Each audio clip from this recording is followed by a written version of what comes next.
अस्सलाम वालेकुम एवरीवन, कैसे हैं आप सब? वालेकुम अस्सलाम सर। वालेकुम अस्सलाम सर, अल्लाह का शुक्र आप कैसे हैं? अल्हम्दुलिल्लाह। कैसे प्रैक्टिस चल रही है? कुछ बनाया सीएनएन के ऊपर?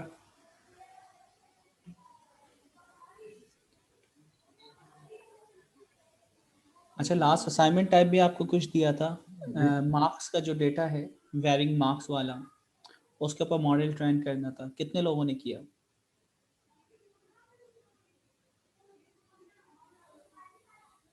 किसी ने नहीं किया? इतनी खामोशी।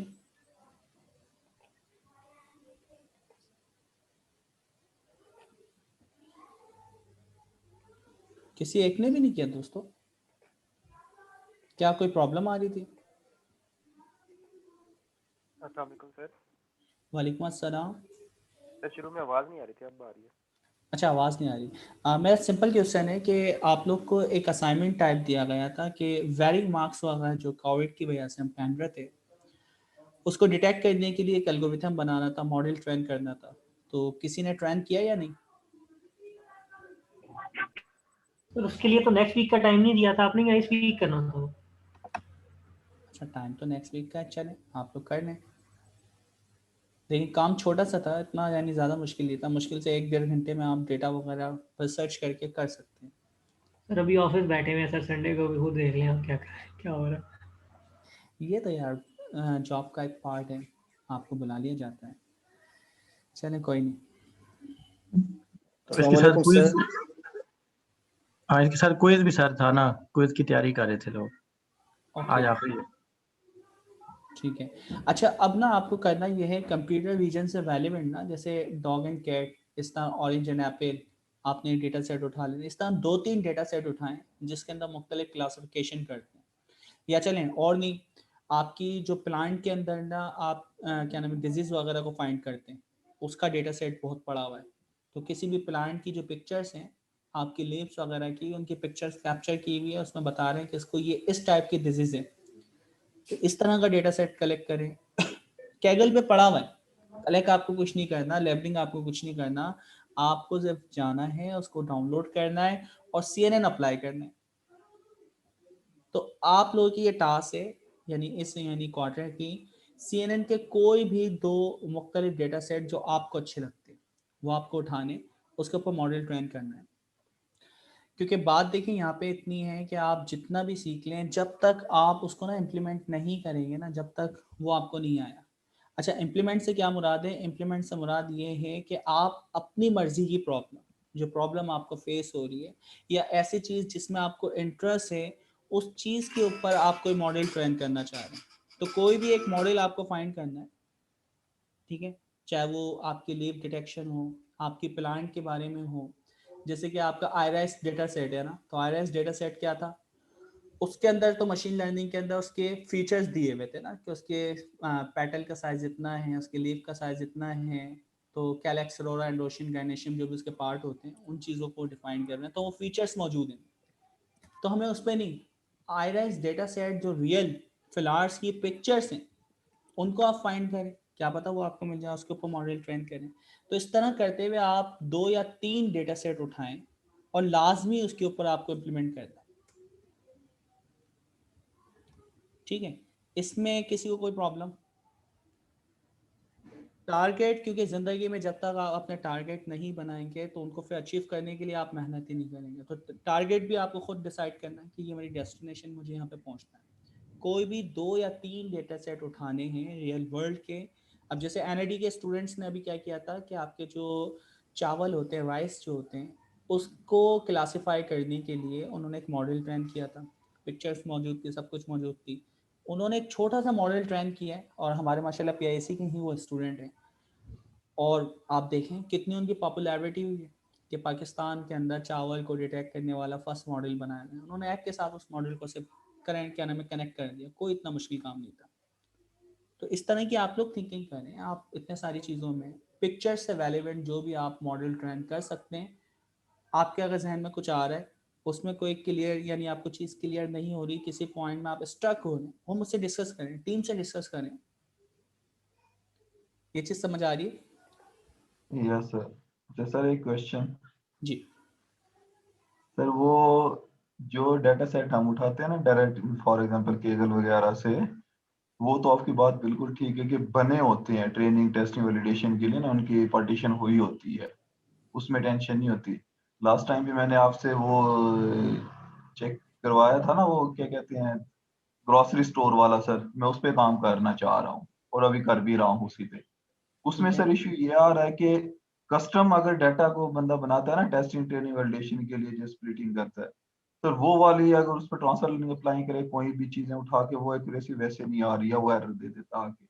डाटा की लैक ऑफ डाटा होता है सर कम, क्योंकि ट्रेनिंग अगर केगल से उठाएं 60K है या 100K, जितनी भी इमेज है, या 10K है, वो प्रॉपर सही पार्टीशन की है। अगर हम खुद से स्प्लिट भी कर दें उसको एसक्यूएल लाइब्रेरी यूज करके, फिर भी सर वो नहीं प्रॉपर उस तरह दे रहा। हमें असल में है इशू कस्टम डाटा का, कि अपना डाटा सेट पे कैसे काम करना है। केगल से तो बना बनाया उठा के वो, लेकिन आगे जाके तो हमें कस्टम डाटा भी तो काम करना है ना सर। केगल से तो सारी उम्र तो केगल से ही काम करेंगे। अच्छा देखें, शुरू में ना हम एक पाइपलाइन बनाते हैं। पाइपलाइन से मुराद आपने एक मॉडल बनाया है जिसको आपने ट्रेन किया है, चाहे वो आपकी 20% बेस लाइन हमने एक डिसाइड किया था ना कि हमारे मॉडल की एक बेस लाइन होती है, उतनी एक्यूरेसी हमें मिनिमम चाहिए।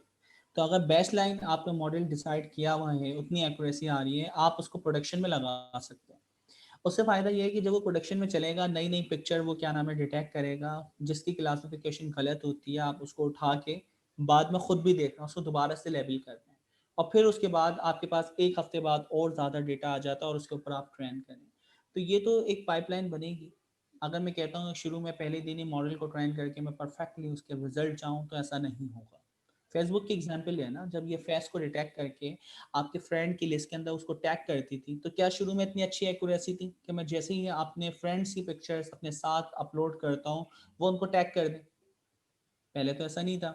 और अब देखें आप, एक आपके फ्रेंड की एक छोटी सी भी पिक्चर है ना जिसके अंदर उसके सिर्फ आंख नाक कान ही नजर आ रहा है, वो उसको भी डिटेक्ट करके उसको टैग कर देती है। ठीक है, लेकिन वो रिकमेंडेड आपसे पूछती भी कि मैंने ये टैग किया, क्या है सही है, आप इसको रिमूव करना चाह रहे हैं या उसको रखना चाह रहे हैं? तो ये तो यस करना सर। पड़ेगा। अच्छा क्योंकि सर मैं जी जी तकरीबन बोले। 3 वीक से सर इनके हो गए ऊपर, लेकिन पेशेंस तो सर इसमें चाहिए।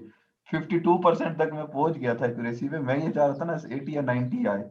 लेकिन फिर मैंने सोचा जितना डाटा सेट है, चंद इमेजेस फॉर एग्जांपल 250-300 जितनी इकट्ठी हुई हैं, अब एक एक बंदा इतनी ज्यादा तो नहीं कर सकता ना कस्टम, उस हिसाब से तो सही भी है इतनी एक्यूरेसी। हाँ तो 52% या जितनी भी है बहुत है। बस अभी तो स्टार्ट है ना, आहिस्ता आहिस्ता ट्रांसफर लर्निंग और क्या नाम है आपकी क्या थी, ट्यूनिंग हम करते हैं ना, फाइन ट्यून। यस सर, बिल्कुल दोनों यही ट्रिक है। आपने लाजमी अप्लाई की होंगी जब भी आपकी एक्यूरेसी 82 तक आ वही रही वो है। ये की है तो सर इधर तक आई है, वरना सिंपल तो सर वो बहुत रुका हुआ था, नीचे ही रुक जाता था। ठीक है, तो नॉट बैड, बहुत अच्छी एक्यूरेसी है। तो अब हमें करना ये है कि देखिए हमें ना एक लोगों को ना सोल्यूशन प्रोवाइड करना है। आपका CNN अच्छा कैसे होगा, आपको पूरी अब नॉलेज है। जब तक आप प्रैक्टिकल चीज़ें नहीं बनाएंगे ना, जब तक आप यानी लोगों को सोल्यूशन नहीं दे पाएंगे। तो आप लोगों को सोल्यूशन देने की सोचें, चाहे अभी फ्री में देना पड़े। Yes sir. ठीक है, सर चाहे ये अभी फ्री में फ्री ही में दे देना रहे हैं पड़े। बना के, ये वाला ग्रोसरी स्टोर वाला ना, इसमें जो लिटरल काम चल रहा है। मार्केट में आपका एक प्रोडक्ट आ गया ना कि यार ये काम किया है इस बंदे ने किया है, आप देखें आपका एक लेवल बन जाएगा, आपका एक ब्रांड बन जाएगा। लोग आपको ही अप्रोच करें क्योंकि आपने मार्केट में कुछ डिलीवर किया होगा। तो ये यस चीज़ सर। आपको आ गई है।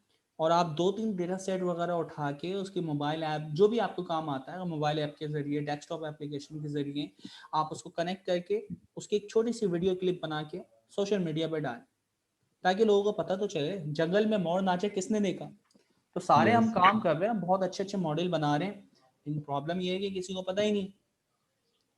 तो ये लाजमी करना है, ये हमें अपनी एक्सरसाइज बनानी है, ये आपका एक पोर्टफोलियो बन रहा है। Yes sir. सर अगर रेजर पाई के थ्रू भी किया जाए, वो भी सर सुना कोई बहुत अच्छी चीज है, अभी उसको लर्न करना स्टार्ट किया हुआ सर साथ। कौन सा सॉरी? रेस्पबेरी पाई सर। अच्छा रास्पबेरी पाई, वो तो सिंपल यानी आपके माइक्रो कंट्रोलर्स वगैरह के साथ कनेक्ट यस सर करके ना, वो अगर उनके काम कर कनेक्ट सकते करना हो तो उसका हैं। यस कैमरा ना, वगैरह अपनी सारी चीजें होती हैं बिल्कुल सर। CCTV कैमरास वगैरह होगा, उसके साथ आप अपने मॉडल को ट्रेन करके वहाँ डिप्लॉय यस करना सर चाहें। बिल्कुल। अब इसके ऊपर मैं करना चाह रहा हूँ। क्योंकि जो स्टोर में जो बंदा लगाना चाह रहा है ना, वो कैमरे तो लगे होंगे लेकिन कैमरों को रेजर पाई से सर डील करेंगे, ताकि उसको अपना पूरा मॉडल लगा देंगे सर उसके ऊपर। सोच ये है अभी हमारा जो बूट कैंप 2021 है उसके अंदर हम इसी तरह के काम करने वाले हैं, IoT और इसको मर्ज करेंगे। यस ठीक है, सर। तो वो उसके लिए अभी से तैयारी शुरू करते हैं। टाइप स्क्रिप्ट अगर आपको आना चाहिए। अस्सलाम वालेकुम वालेकुम अस्सलाम। सर, 2 सवाल थे। जी बिल्कुल। पिछले वीक की जो क्लास हुई थी वो पोर्टल पर अवेलेबल नहीं है, और अभी आपने बूट कैंप 2021 की बात की, तो बूट कैंप 2021 कब शुरू हो रहा है? हो जाएगा, अभी हम लगे हुए हैं उसके पीछे, एकदम से स्टार्ट होगा। ठीक है, बहुत जल्द हो जाएगा। और दूसरा, अच्छा पोर्टल पे मुझे ये बताएं, हमारी जितनी रिकॉर्डिंग हो रही है पोर्टल पे प्रीवियस हमारी रिकॉर्डिंग वहाँ पे मौजूद है? जी जी, 4 लेक्चर हैं, वो 5th नहीं है। अच्छा 4th लेक्चर है, तो लास्ट क्लास का नहीं है ना? तो जी जी ठीक है, मुझे याद दिला देना, क्योंकि मुझे डाउनलोड करके अपलोड करना पड़ता है यूट्यूब पे, देन वो लिंक आगे मुझे देना पड़ते हैं। तो मुझे बस ये क्लास एंड होना तो याद दिला दिएगा कि सही वो डाउनलोड। यूट्यूब पर भी नहीं है, AI एजुकेशन वाले चैनल पर ना, वो अच्छा आपका? बस, नहीं वो हमारे PIC है ये। जी जी, उस पर भी नहीं है। ठीक, उसके ऊपर हम कर देंगे। Thank you sir. ठीक है, बस याद दिला देना कि दोनों वीडियो डाउनलोड करनी है सर। अच्छा जी, चलें जी। तो हमने ये डिसाइड किया कि देखिए मोटिवेशन बहुत ज़रूरी है। मैं आपको हज़ारों चीज़ें पढ़ा दूँ, जब तक आप अपनी मर्ज़ी की प्रॉब्लम उठा के उसको सॉल्यूशन नहीं बनाएंगे, जब तक वो चीज़ आपको नहीं आएगी। तो अस्सलाम हमें वालेकुम सर। जी वालेकुम अस्सलाम। सर कैसे हैं, ठीक ठाक आप? अल्हम्दुलिल्लाह ऑल गुड। सर वो पिछले 2-3 क्लासेस मैंने लिए नहीं थी, हमारी ड्यूटियाँ थी कोरोना की वजह से। आपको मैंने मेंशन किया था सर वो आपके पर्सनल व्हाट्सएप पे। तो सर अगर कोई मतलब ये अभी मैं रिकवर करके, आज मेरा फर्स्ट क्लास है और इंशाल्लाह मैं रिकवर करूंगा, मेरे लिए कोई मसला नहीं है, क्योंकि आज का दिन भी है और ये नेक्स्ट वीक में इंशाल्लाह शेड्यूल जो है थोड़ा सा नरम हो जाएगा। 2 दिन में एक्स्ट्रा छुट्टी ले लूंगा, ये मेरा शेड्यूल है अपना। तो इंशाल्लाह 2 दिन वो और 2 हफ्ते ही तो और आ जाएंगे, तो 4 दिन मेरे पास और आ जाएंगे सर। तो जो सर आपने प्रेजेंट जो असाइनमेंट दी है मुझे, उसका टोटली मुझे पता नहीं था सर, और लेकिन अभी मैं करूँ, लेकिन थोड़े से इंशाल्लाह मैं उसको कर दूंगा। तो कोई असाइनमेंट इससे रिलेटेड है तो मैं इंशाल्लाह फिर वो अगर थोड़े से 1 वीक लेट में दे दूं तो सर एक रिक्वेस्ट है सर हम। ठीक ठीक ठीक, कोई मसला नहीं। ये 1 मिनट मुझे दें रफ, थोड़ा सा आप यानी बच्चों को एंटरटेन करें, मेरी एक कॉल आ रही है। जी, कोई क्वेश्चन है तो आप पूछ सकते हैं। सर कैसे हैं आप? मैं वैसा ही हूँ, मुझे क्या होना था? SSG ज्वाइन कर ली? हाँ SSG ज्वाइन कर ली सर आपने? जी जी बिल्कुल, फ्री हो गए हैं आप इस तरह करें कि जो प्रीवियस रिकॉर्डिंग है ना सर उसको लाजमी देखें। और सर वो पियास के पोर्टल पे 4 वीडियो अपलोड हो चुकी है, अभी मैंने देख लिया है। सॉरी वो आपकी मैं बात काट रहा हूँ, I am sorry once again.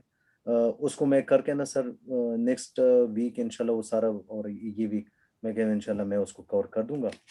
और आज जो है आई वो होप। नया टॉपिक स्टार्ट होना है और इसका थोड़ा पिछले टॉपिक से इतना लिंक नहीं है, तो ठीक है आप सर। आज साथ मिल सकते हैं, ठीक है सर और इसके रिकॉर्डिंग क्या, मैं जो उसका क्या तरीकाकार है सर, अगर मैं इसकी रिकॉर्डिंग करना चाहता हूँ तो क्या आपके परमिशन अप्रूवल, ये आपके मतलब आपके परमिशन फेलोज ने की होती हैं, उनसे आप ले सकते हैं, ग्रुप में पता कर लीजिएगा, वो इतना इशू नहीं है।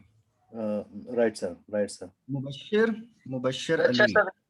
सर एक क्वेश्चन है कि वीडियो के थ्रू किस तरह से ये डाटा को ट्रेन करते हैं?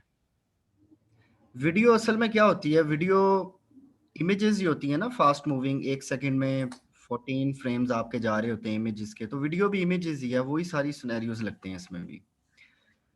अच्छा मुबश्शिर, आपका क्या इशू है? आप मुझे डाटा सेट दिखा सकते हैं, कहाँ इशू आ रहा है आपका पर्टिकुलरली, मैं आपको थोड़ा गाइड करूं।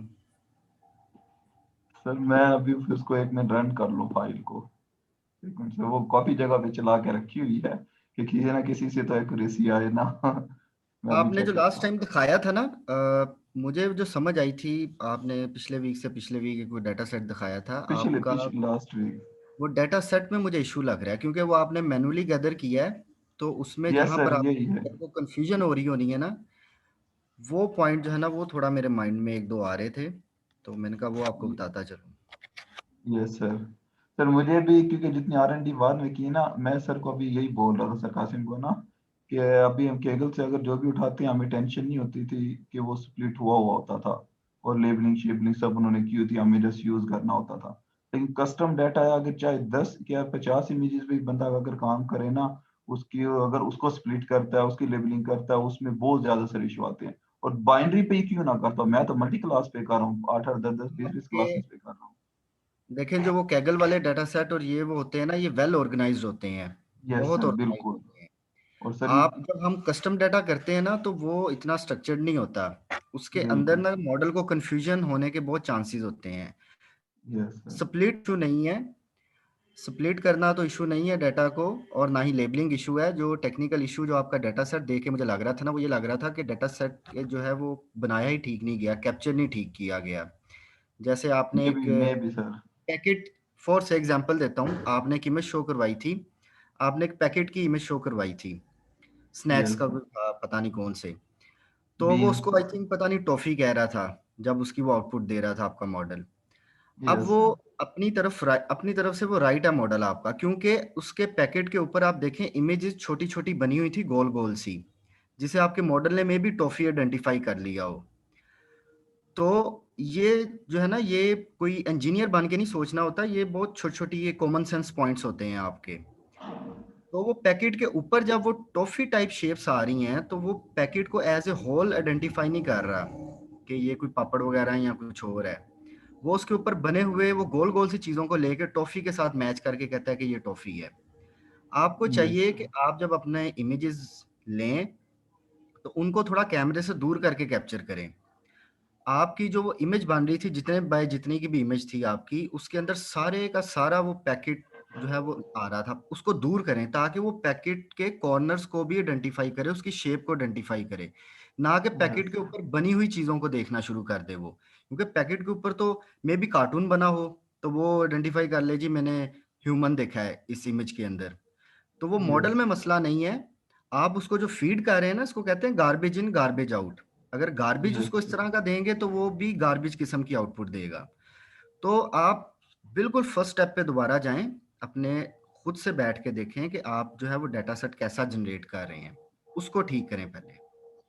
यस सर, वही है, इस वीक में सर तकरीबन वही किया है। तो अभी किया ये था कि इमेजेस दोबारा जो उठाई, अच्छा सर इमेज का अगर बैकग्राउंड स्किप करके बंदा उठाए कि करके डाउनलोड करे, उसमें तो इशू कोई नहीं होगा ना, जस्ट इमेज आप सामने हो। आपकी इमेज में बैकग्राउंड आ ही नहीं रहा था, आप तो इतना क्लोज करके प्रोडक्ट को आपने कैप्चर किया हुआ था, वो बैकग्राउंड से क्या कंफ्यूज होगा? वो आपकी अभी प्रोडक्ट के ऊपर बनी हुई चीजों से कंफ्यूज हो रहा है। यस सर, यही इशू हो सकता है। अभी सर अभी ये तकरीबन ना इसी पे दोबारा करेंगे शुरू कंक्रीट से। मुझे शक था डाटा है ही, क्योंकि अगर वो आउटपुट दे रहा है इसका मतलब है मेरा मॉडल चल रहा है। वो फिर कोई ना कोई चीज जो उसको नजर आ रही है उसको उठा के बोल रहा है कि ये आपकी ये चीज है। ऐसे ही है। इसी के ऊपर अस्सलाम वालेकुम जज़ाकल्लाह। सर। अस्सलाम वालेकुम सर। चलें जी, thank you Rauf. Qasim sir, आवाज आ रही है मेरी आपको? जी दोस्तों, आप लोग की आवाज़ आ अस्सलाम रही है वालेकुम। मुझे। वालेकुम अस्सलाम वालेकुम सर, अस्सलाम। कैसे हैं आप? सर फैजान वालेकुम अब्बासी बात कर रहा हूँ। सर कैसे हैं आप? अल्हम्दुलिल्लाह फैजान। सर पेपर चल रहे थे तो पिछली कोई क्लास नहीं ले सका, तो सर जो आज हम टॉपिक्स पढ़ेंगे इनका पिछले से रिलेशनशिप है, या हम आज अगर स्टार्ट कर लें तो कोई इशू? मीन्स पिछली क्लास लेना मस्ट है जो पिछली 3-4 गुजर चुकी हैं? नहीं, ऐसा कुछ नहीं है, आज बिल्कुल नया टॉपिक नई चीज़ होगी। लेकिन चलें। प्रीवियस जो है एक वो पूरा अपना एक अलग ही टॉपिक था, यानी अगर ठीक है, कंप्यूटर विजन पे आपको काम करना है तो प्रीवियस जो क्लासेस हैं वो मस्ट हैं। अभी आप ठीक है, कंप्यूटर विजन पे काम नहीं कर सकते। अब सही है, बस आगे सर का जो ये मैं पार्ट है, जानता। जी जी, अब आगे का जो पार्ट है वो हम जाएंगे एनएलपी की तरफ, नेचुरल ठीक है, लैंग्वेज प्रोसेसिंग। हम सही है, टेक्स्ट डेटा एक्सक्यूज के मी ऊपर सर। कैसे काम करते हैं। जी, ठीक है। सलाम ओके सर, थैंक यू। वालेकुम सर। वालेकुम अस्सलाम। जी सर वो भाई कुछ बोल रहे थे, पहले वो बोल रहे हैं फिर मैं। जी सर, फरहान बात कर रहा हूँ। आप मुझे सुन सकते हैं? बिल्कुल फरहान। सर एक्चुअली मैं प्रोजेक्ट कर रहा हूँ। लेट सपोज कि एक के स्कैन करना, एक इसको हम कनेक्ट कर सकते हैं आई के साथ कि लेट सपोज मेरा एक रूम है, उसके अंदर मुझे की मेरी गुम हो गई है, ठीक है। तो अब कोई एप्लीकेशन है कि मैं एप्लीकेशन के थ्रू पूरे रूम को स्कैन करूं और वो जहां भी पड़ी है, मीन्स के किसी पिलो के नीचे पड़ी है कहीं है, तो वो कोई मीन्स के हम एआई के साथ वो इंफ्रारेड रेस को कनेक्ट करके या इसको लिंक करके हम ये कर सकते हैं कि वो स्कैन करे रूम को, जहां भी हो उसको डिटेक्ट करके बता दे, इस तरह कुछ हो यार सकता है? हाँ देखिए, बिल्कुल हो सकता है आपको डेटा कलेक्ट करना होगा, स्कैन करके इंफ्रारेड या जो भी आपके पास इनपुट आया है वो एज अ इमेज ही आ रहा है ना, ठीक है, वो किसी न किसी कलर चैनल इंटेंसिटी के साथ आ रहा है, तो उसके ऊपर आप मॉडल को ट्रेन कर सकते हैं। या फिर आपके इंडिविजुअल जो ऑब्जेक्ट हैं उनके उन इंफ्रारेड जो फ्रिक्वेंसी या चैनल्स के साथ है उसके ऊपर आपको मॉडल ट्रेन करना पड़ेगा। अब जैसे देखिए, मैं एयरपोर्ट के ऊपर जब जाता यानी इस्लामाबाद आना होता था, तो वहाँ पे जब चेकिंग वगैरह होती है नॉर्मली एयरपोर्ट पे, तो स्कैन करके आपका जितना भी स्टफ है वो उसके स्कैनर से गुजारा जाता है। उसकी आप पिक्चर अगर देखें तो वो कलर इंटेंसिटी के ऊपर वो डिटेक्ट कर रहे होते हैं कि इसमें कोई यानी इस तरह की इलीगल चीज़ है या नहीं, ठीक है। तो उसके ऊपर भी यानी माइंड है कि आप लोग ने कंप्यूटर विजन पढ़ी हुई है, और अगर आपके पास इस तरह का डेटा एक्सेस है कि डेली बेस के ऊपर जो भी सामान जाता है उनकी पिक्चर उनकी इंटेंसिटी उसके ऊपर भी आप मॉडल ट्रेन कर सकते हैं। तो और डिपेंड करता सर है डेटा। एक और था सर, ये मीन्स कि ये प्रोजेक्ट मैं काफ़ी टाइम से सोच रहा हूँ करने का और उसमें मुझे काफ़ी इंटरेस्ट है, बट मुझे वो कोई वे फॉरवर्ड नहीं मिला कि इसको किस तरह लेके जाऊँ।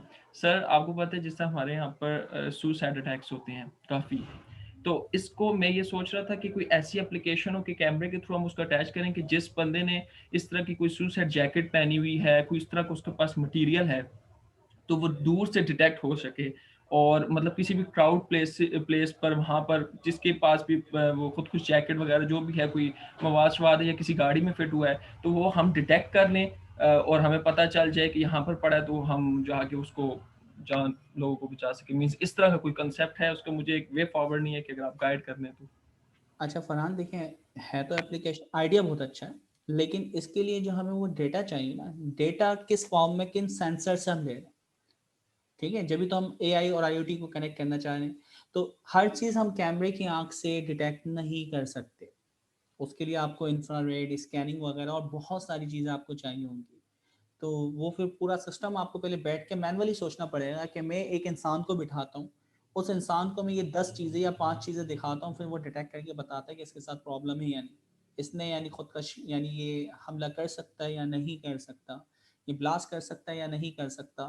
तो वो उसके कुछ इनपुट्स होंगे, वो इनपुट्स क्या क्या होंगे, आप उसकी यानी फेस एक्सप्रेशन को अलग देख रहे हैं, उसकी यानी ना जो सर, वो फेस एक्सप्रेशन वो चीज तो अलग है। मींस कि अगर उसने कोई बारूद पहना हुआ है तो वो जो बारूद है तो उसकी एक इंटेंसिटी या उसका एक वो इसके कहते हैं मटेरियल्स उसके अंदर जो यूज होते हैं वो हम डिटेक्ट कर सकते हैं कि ये लेट्स सपोज ये एक्सप्लोसिव है तो इसकी एक खास कैरेक्टरिस्टिक्स होंगी, अगर तो वो वहां पर मौजूद हैं तो अच्छा उसकी। फरहान, देखें, लास्ट आपने देखा था कंप्यूटर विजन के अंदर, लास्ट था हीट मैप, याद है? जी तो सर, अब जी वो बिल्कुल। हीट मैप आपने जो यानी अपने मॉडल को ट्रेन किया, मुख्तलिफ बैग्स वगैरह के अंदर इंटेंसिटी है जिसके अंदर बारूद और बारूद नहीं है, ठीक है। तो इस तरह का हमें मेन चीज़ है डेटा, उस डेटा में से नॉर्मल मैनुअली आप किस तरह पहले इंफॉर्मेशन यानी गेट करते हैं वो सोचें। जब आपको मैनुअली यानी इसकी इंफॉर्मेशन गेट करना आ गई कि इंटेंसिटी कलर की बेस के ऊपर दे रहे हैं, वही डेटा टेंसर में कन्वर्ट करके न्यूरल नेटवर्क को दे दें, सीएनएन को, तो सीएनएन खुद उसके ऊपर काम करेगा।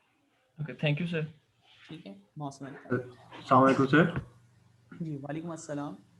My name is Ubaid Khurshid and I'm a student of Iqra University IOIC.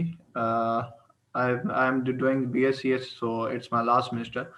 तो मेरा फाइनल प्रोजेक्ट था ये PIAC की वजह से ही हमारे जो है माइंड ये मशीन लर्निंग की तरफ मूव हुआ है। वैसे हमारे फाइनल प्रोजेक्ट यही वेबसाइट वगैरह थी, तो मैंने एक बनाई, मतलब मैंने सोचा, अभी बनाया नहीं है, मैंने सोचा कि मेरी अपनी वो प्रॉब्लम थी कि हमारी जब क्लासेस होती थी ना तो उसमें जो टाइम टेबल होता था हमारा, वो उसकी पिक्चर होती थी वो, क्योंकि आजकल दौर ऐसा है, वो पिक्चर इतनी ऊपर चली जाती थी हमें याद ही नहीं रहती थी कौन सी क्लास किधर है, कौन से LR में है, या हमने किस टाइम है। तो मैंने सोचा कि मैं एक ऐसी एप्लीकेशन बनाऊं जो एक तो वो एंड्रॉयड पे भी चले और iOS पे चले ना एक दफ़ा मैंने तो, और मशीन लर्निंग का उसमें वो लगा हो, ये जो है मैं ऐसा डाटा ट्रेन करूँ ना जो जिस तरह ऑप्टिकल कैरेक्टर रिकग्नाइजेशन से ना मैं उस टाइम टेबल की पिक्चर लूँ और वो जो है ना वो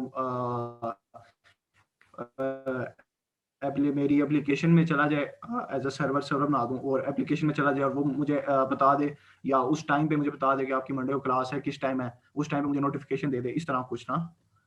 ठीक है।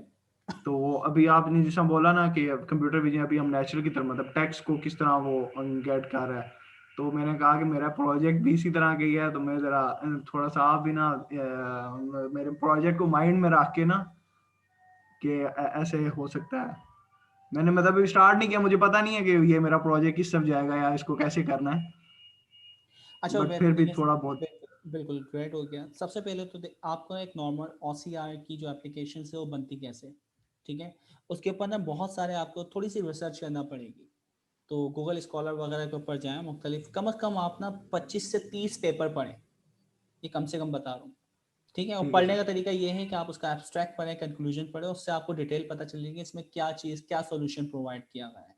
तो तुम्हारे मतलब कि जो पेपर हो ना वो 25 से 30 पेपर कलेक्ट करके उनको थोड़ा सा स्टडी करो, तो फिर हमें एक पूरा प्रोसेस पता चल जाएगा कि यार ये 10 बंदों ने ये काम किया था और सबसे बेस्ट तरीका, सबसे बेस्ट एक्यूरेसी इस तरीके से आई थी, तो उसको फिर तुम इम्प्लीमेंट कर सकते हो, ठीक है। तो ये थोड़ी सी आपको स्टडी करना पड़ेगी गूगल स्कॉलर।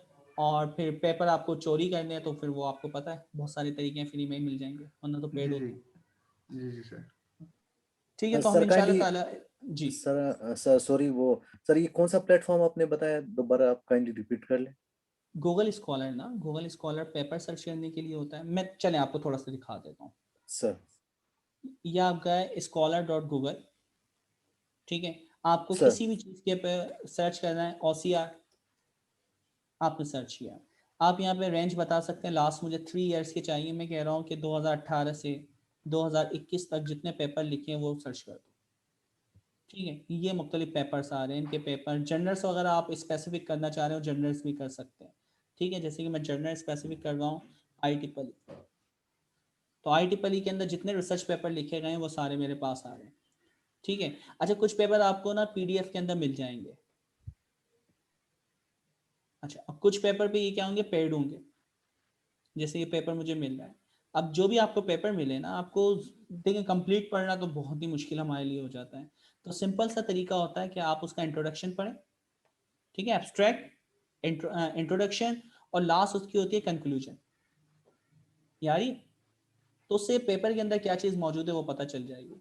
अच्छा, फर्ज करें अगर ये आपको पेपर नहीं मिलता, जैसे एक नया पेपर है, मैं एग्जांपल देता हूँ, जैसे कोई भी एक पेपर है, लेटेस्ट वाले तो वैसे हमें नहीं मिलते, हमें पेपर का नाम पता चल जाता है, ठीक है। लाइक ये है 2019 में लिखा गया है OCR के ऊपर, इस पेपर का नाम क्या है, tax extraction system for printed image, ठीक है। ये हमने कॉपी किया, हमारे पास बहुत यानी साइंस, स्कूबा साइंस है, क्या नाम है ये ना, साइंस हब, यहाँ पे आप गए, पैस करो बैक,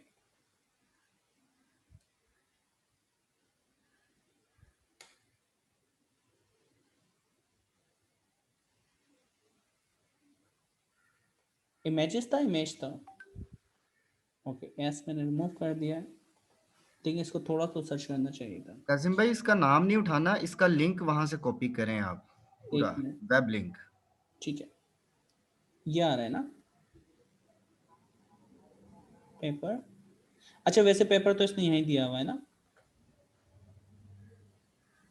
ठीक है, तो ये तो पेपर वहीं से आपको दे रहा है, तो कोई भी सर एक जो पेपर आपको जी, जो टेक्स्ट बॉक्स में होता है उसको कॉपी पेस्ट करते हैं, ऊपर जो लिंक होता है।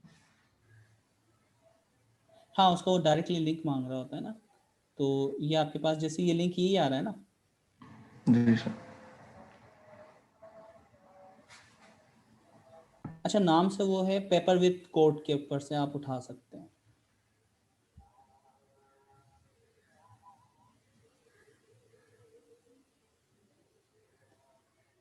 ये बैठ ही गया, चने खैर, यहाँ से आप कर सकते हैं, इसको आप देख लेंगे किस तरह करते हैं। इसी तरह आपका होता है पेपर विद कोड, ये बड़ी इंपॉर्टेंट यानी वेबसाइट है यार, क्योंकि नॉर्मली आप जो भी कोड की इम्प्लीमेंटेशन होती है ना उस पेपर की, तो उसकी इम्प्लीमेंटेशन के साथ आपको कोड पेपर प्लस उसकी जो इम्प्लीमेंटेशन है वो आपको यहाँ पे मिलेगी, ठीक है। ये देखिए गिटहब के ऊपर इसका कोड भी पड़ा हुआ है।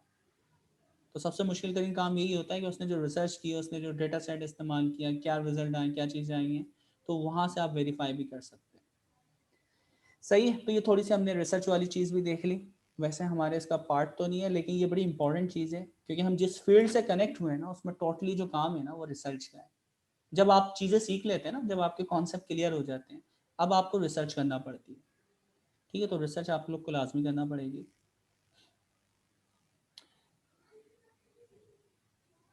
अच्छा, अब हम आ जाते हैं आज के टॉपिक की तरफ। वैसे तो हम चीज़ें करते रहेंगे, तो टॉपिक को हम डिस्कस करते हैं और फिर देखते हैं कि क्या करने वाले हैं हम लोग। चैप्टर 6 हमें आज स्टार्ट करना है, ऐसे ही। चैप्टर 6 के अंदर बड़ी इंपॉर्टेंट चीज़ें हैं। मैं चाहूँगा कि कुछ चीज़ें हमें रफ कवर करवाएंगे और उसके बाद फिर कुछ चीज़ें वापसी में यानी टेक ऑफ करते हुए कोड की इम्प्लीमेंटेशन वगैरह भी हम कोशिश करेंगे करने की। सबसे पहला हम करने क्या जा रहे हैं, हम करेंगे प्री प्रोसेसिंग टेक्स्ट डेटा। अभी तक हमें जो डेटा मिलता था वो डेटा क्या होता था, नंपाई एरे। हमें जो डेटा मिलता था वो टैबुलर डेटा होता था, हमें जो डेटा मिलता था वो इमेज होती थी। तो हमें ये 3 किस्म के डेटा के साथ खेलना आ गया। अब फर्ज करें मैं आपको टेक्स्ट देता हूँ। टेक्स्ट क्या है कि किसी ने एक मैसेज लिखा हुआ है, एक रिव्यू लिखा हुआ है, कमेंट्स लिखा हुआ है। उस कमेंट के अगेंस्ट हम उसको पढ़ के लेबल करते हैं कि यार ये पॉजिटिव रिव्यू है, ये नेगेटिव रिव्यू, ठीक है, यानी कोई इंसान उसको पढ़ के करता है। तो अब आपको रियल फॉर्म में टेक्स्ट मिलेगा। अभी तक आपको वेक्टर मिलते थे, नंपाई एरे मिलता था, पिक्चर मिलती थी, टैबुलर फॉर्म में डेटा मिलता था, इमेज मिलती थी। लेकिन अब जो आपको डेटा मिलेगा वो डेटा की जो फॉर्म होगी वो कौन सी फॉर्म होगी, टेक्स्ट होगी। तो टेक्स्ट डेटा जो है ये सिक्वेंशियल डेटा भी कहलाता है, ठीक है। तो हम सिक्वेंशियल डेटा या सिक्वेंशियल डेटा की जो प्रॉब्लम्स होती हैं उनको सॉल्व करने जा रहे हैं। टाइम सीरीज डेटा भी जो होता है वो भी सिक्वेंशियल डेटा होता है जिसमें कोई सिक्वेंस होती है। देखिए सिक्वेंशियल क्यों कह रहे हैं कि सिक्वेंस मैटर करती है। सिक्वेंस क्या है कि क्या नाम है, my name is Mohammed Qasim, तो इसमें एक ग्रामर के स्ट्रक्चर को सीक्वेंस वाइज क्या किया गया है, फॉलो किया गया है, तो सीक्वेंस है। तो किसी भी चीज के अंदर जो सीक्वेंस आती है वो आपका क्या है, सिक्वेंशियल डेटा। टेक्स्ट आपका सिक्वेंशियल डेटा है, आपका टाइम सीरीज आपका सिक्वेंशियल डेटा है, और इसके अलावा भी सिक्वेंशियल डेटा के मुख्तलिफ टाइप्स हैं जो हम फर्दर डिस्क्राइब करेंगे या डिस्कस करेंगे। अच्छा, तो ये हमें क्या कह रहा है, pre processing text data. Real text data होगा, यानी ये मैंने आपको ये मैसेज उठा के दिया, ठीक है, कॉपी करा, पेस्ट किया, अब मुझे बताएं ये पॉजिटिव है या नेगेटिव कमेंट्स हैं, तो आप उसको रीड करके बताएंगे। तो मशीन को हमें जो प्योर फॉर्म में डेटा मिलेगा वो टेक्स्ट डेटा होगा, प्योर टेक्स्ट डेटा। उसको हम उठाएंगे और उसको हम कन्वर्ट करेंगे। किस में कन्वर्ट करेंगे, यूजफुल रिप्रेजेंटेशन। अभी जो आपका टेक्स्ट है ना, this chapter explore deep learning model like, ये एक सेंटेंस है, तो ये इस फॉर्म में डीप लर्निंग इसको कैसे समझेगी। डीप लर्निंग तो जो आपका ग्रामर का स्ट्रक्चर है वो नहीं जानती। न्यूरल नेटवर्क या आपके यानी दूसरे शैलो लर्निंग मशीन लर्निंग का एल्गोरिथम है, वो स्टैटिस्टिकल जो इसका स्ट्रक्चर होता है उसको फाइंड करती। जो ग्रामर का सेम आपका स्ट्रक्चर होता है ना, वो चीज मशीन लर्निंग को नहीं पता, डीप लर्निंग को नहीं पता, ठीक है। यानी जिस तरह इंसान समझता है ना कि ये आपका क्या नाम है, पास्ट का सेंटेंस है, ये प्रेजेंट का सेंटेंस है, ये फ्यूचर का सेंटेंस है, मशीन ऐसा नहीं करती। मशीन क्या करती है कि जो भी टेक्स्ट दिया जाएगा उसको स्टैटिस्टिकल स्ट्रक्चर में कन्वर्ट करती। अब वो कैसे करेगी वो हम आज की क्लास में थोड़ा सा देखेंगे। अच्छा, अब हम दूसरी चीज जो यहाँ पे कवर करने की कोशिश करेंगे, working with recurrent neural network, RNN। तो टेक्स्ट के ऊपर या सिक्वेंशियल डेटा के ऊपर जो बहुत अच्छा परफॉर्म करता है वो RNN है, यानी रिकरेंट न्यूरल नेटवर्क। जिस तरह इमेज के ऊपर, कंप्यूटर विजन के ऊपर CNN बहुत अच्छा परफॉर्म करता है, इसी तरह sequential data, not on just text, हम यहाँ पे बात कर रहे हैं सिक्वेंशियल डेटा के ऊपर जो वेल परफॉर्म करता है वो क्या है आपका RNN, रिकरेंट न्यूरल नेटवर्क। तो वर्किंग विद न्यूरल नेटवर्क की यानी एक और सब टाइप है जिसका नाम क्या है, RNN। तो RNN की यूज यूटिलाइजेशन हम सीखेंगे। तीसरा जो पॉइंट यहाँ पे हमें कह रहा है कि इस चैप्टर में हम कवर करेंगे, using 1D coordinate of sequential data या सिक्वेंशियल प्रोसेसिंग। आपने देखा था कि convolutional neural network cone 2D जो कि इमेज के ऊपर अप्लाई होता था, इसी तरह टेक्स्ट भी आपके सीक्वेंस है। तो सीक्वेंस आपकी यानी स्प्लिट वगैरह करते हुए मैं उसके ऊपर कॉन्फ 1D जो कि सिर्फ आपके सिक्वेंशियल डेटा के ऊपर प्रोसेसिंग के लिए इस्तेमाल होता है। तो CNN की एक और सब टाइप है जो कि मैं सिक्वेंशियल डेटा पे अप्लाई कर सकता हूँ, उसका नाम क्या है, कॉन 1D, ठीक है। 2D किस पे अप्लाई होता है, इमेज के ऊपर, और कॉन 1D इस्तेमाल होता है टेक्स्ट के ऊपर। तो इसका मतलब है CNN को मैं एक सिक्वेंशियल डेटा पे भी इस्तेमाल कर सकता हूँ, लेकिन जो बेस्ट रिजल्ट हमें मिलेंगे वो किससे मिलेंगे, RNN से, RNN, ठीक है। दोनों को मिला के आप एंसेंबल लर्निंग वगैरह है वो भी आप देख सकते हैं। अच्छा, वो थोड़ी सी चीज़ें हैं जो हमें रऊफ कवर करवाएंगे, फिर उसके बाद में वापसी उसको डिस्कस करेंगे हम लोग, ठीक है? तो रऊफ, ओवर टू यू। आवाज आ रही है सबको मेरी? कोई कमी तो नहीं है आवाज? स्लो है सर, आवाज बहुत ज्यादा। बहुत कम आ रही सर है आवाज आपकी। नहीं आ रही, स्लो है। अब आ रही है आवाज? यस सर, अब क्लियर है। यस यस सर, अभी क्लियर है। ठीक है, स्क्रीन शेयर हो रही सबके साथ? Yes sir. Yes sir, visible है। Yes sir. अच्छा, आज जो है वो 6 चैप्टर हमने स्टार्ट करना है, जो डील करता है आपका NLP से, नेचुरल लैंग्वेज प्रोसेसिंग। अच्छा, डीप लर्निंग और आपका जो टेक्सचुअल डाटा है, इसका क्या लिंक है? डीप लर्निंग कैसे हमारे लिए हेल्पफुल साबित होती है हमारा टेक्सचुअल डाटा और सीक्वेंसेस को आइडेंटिफाई करने के लिए? टेक्सचुअल डाटा असल में क्या होता है? टेक्स्ट असल में सीक्वेंसेस हैं जो हम बात कर रहे हैं, जैसे आपको एग्जांपल दी गई थी कि ये अल्फाजों का आपस में कनेक्शन होता है, वर्ड्स मिलकर एक सेंटेंस बनाते हैं, उन वर्ड्स की आपस में एक पोजीशनिंग होती है। जैसे अली किल अहमद, अहमद किल अली, 3 ही वर्ड्स हैं। अगर तो सिर्फ वर्ड्स को आइडेंटिफाई करना हो कि किल की बात हो रही है और 2 बंदों के नाम लिए जा रहे हैं, तो ये सिर्फ इतना इनफ नहीं है। किसने किसको किल किया, कौन किस सीक्वेंस में आ रहा है, क्या पोजीशनिंग है, ये भी अहम बन जाता है आपका टेक्सचुअल डाटा के अंदर। अच्छा, इसके लिए यूजली जैसा आपको बताया गया है कि 2 एल्गोरिथम्स इसके मोस्ट कॉमनली यूज हो रहे हैं, RNN और 1D कोऑर्डिनेट्स। अभी पहले आप 2D कोऑर्डिनेट्स करके आए हैं, तो इसके अंदर 1D कोऑर्डिनेट हम करेंगे। एप्लीकेशन इसकी देख लेते हैं, ये कहाँ कहाँ अप्लाई होता है।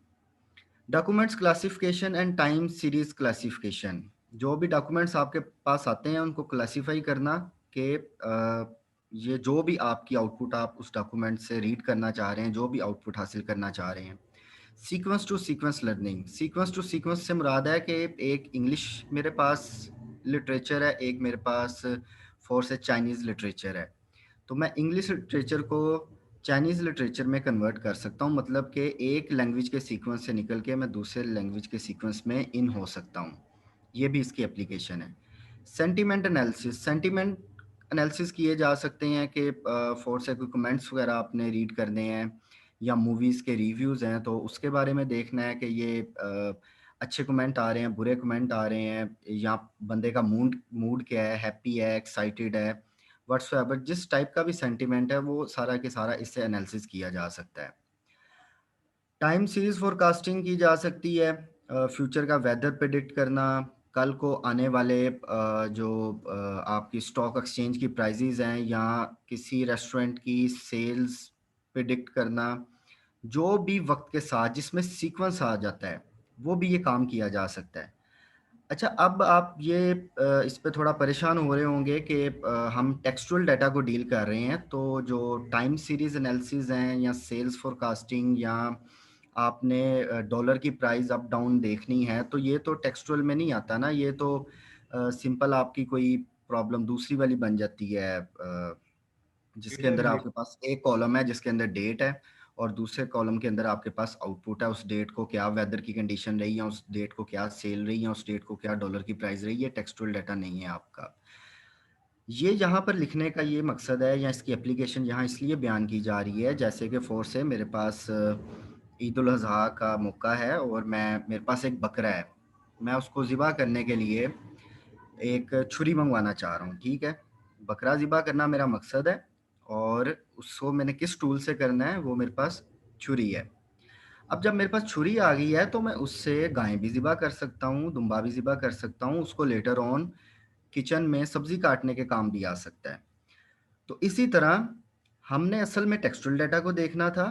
टेक्सचुअल डाटा को देखने के लिए हमारे पास RNN टूल अवेलेबल था, लेकिन उस RNN से हम दूसरे काम भी कर सकते हैं, क्योंकि बाकी कामों में भी सीक्वेंस आ रहा है और RNN उन चीज़ों को भी डील कर सकता है।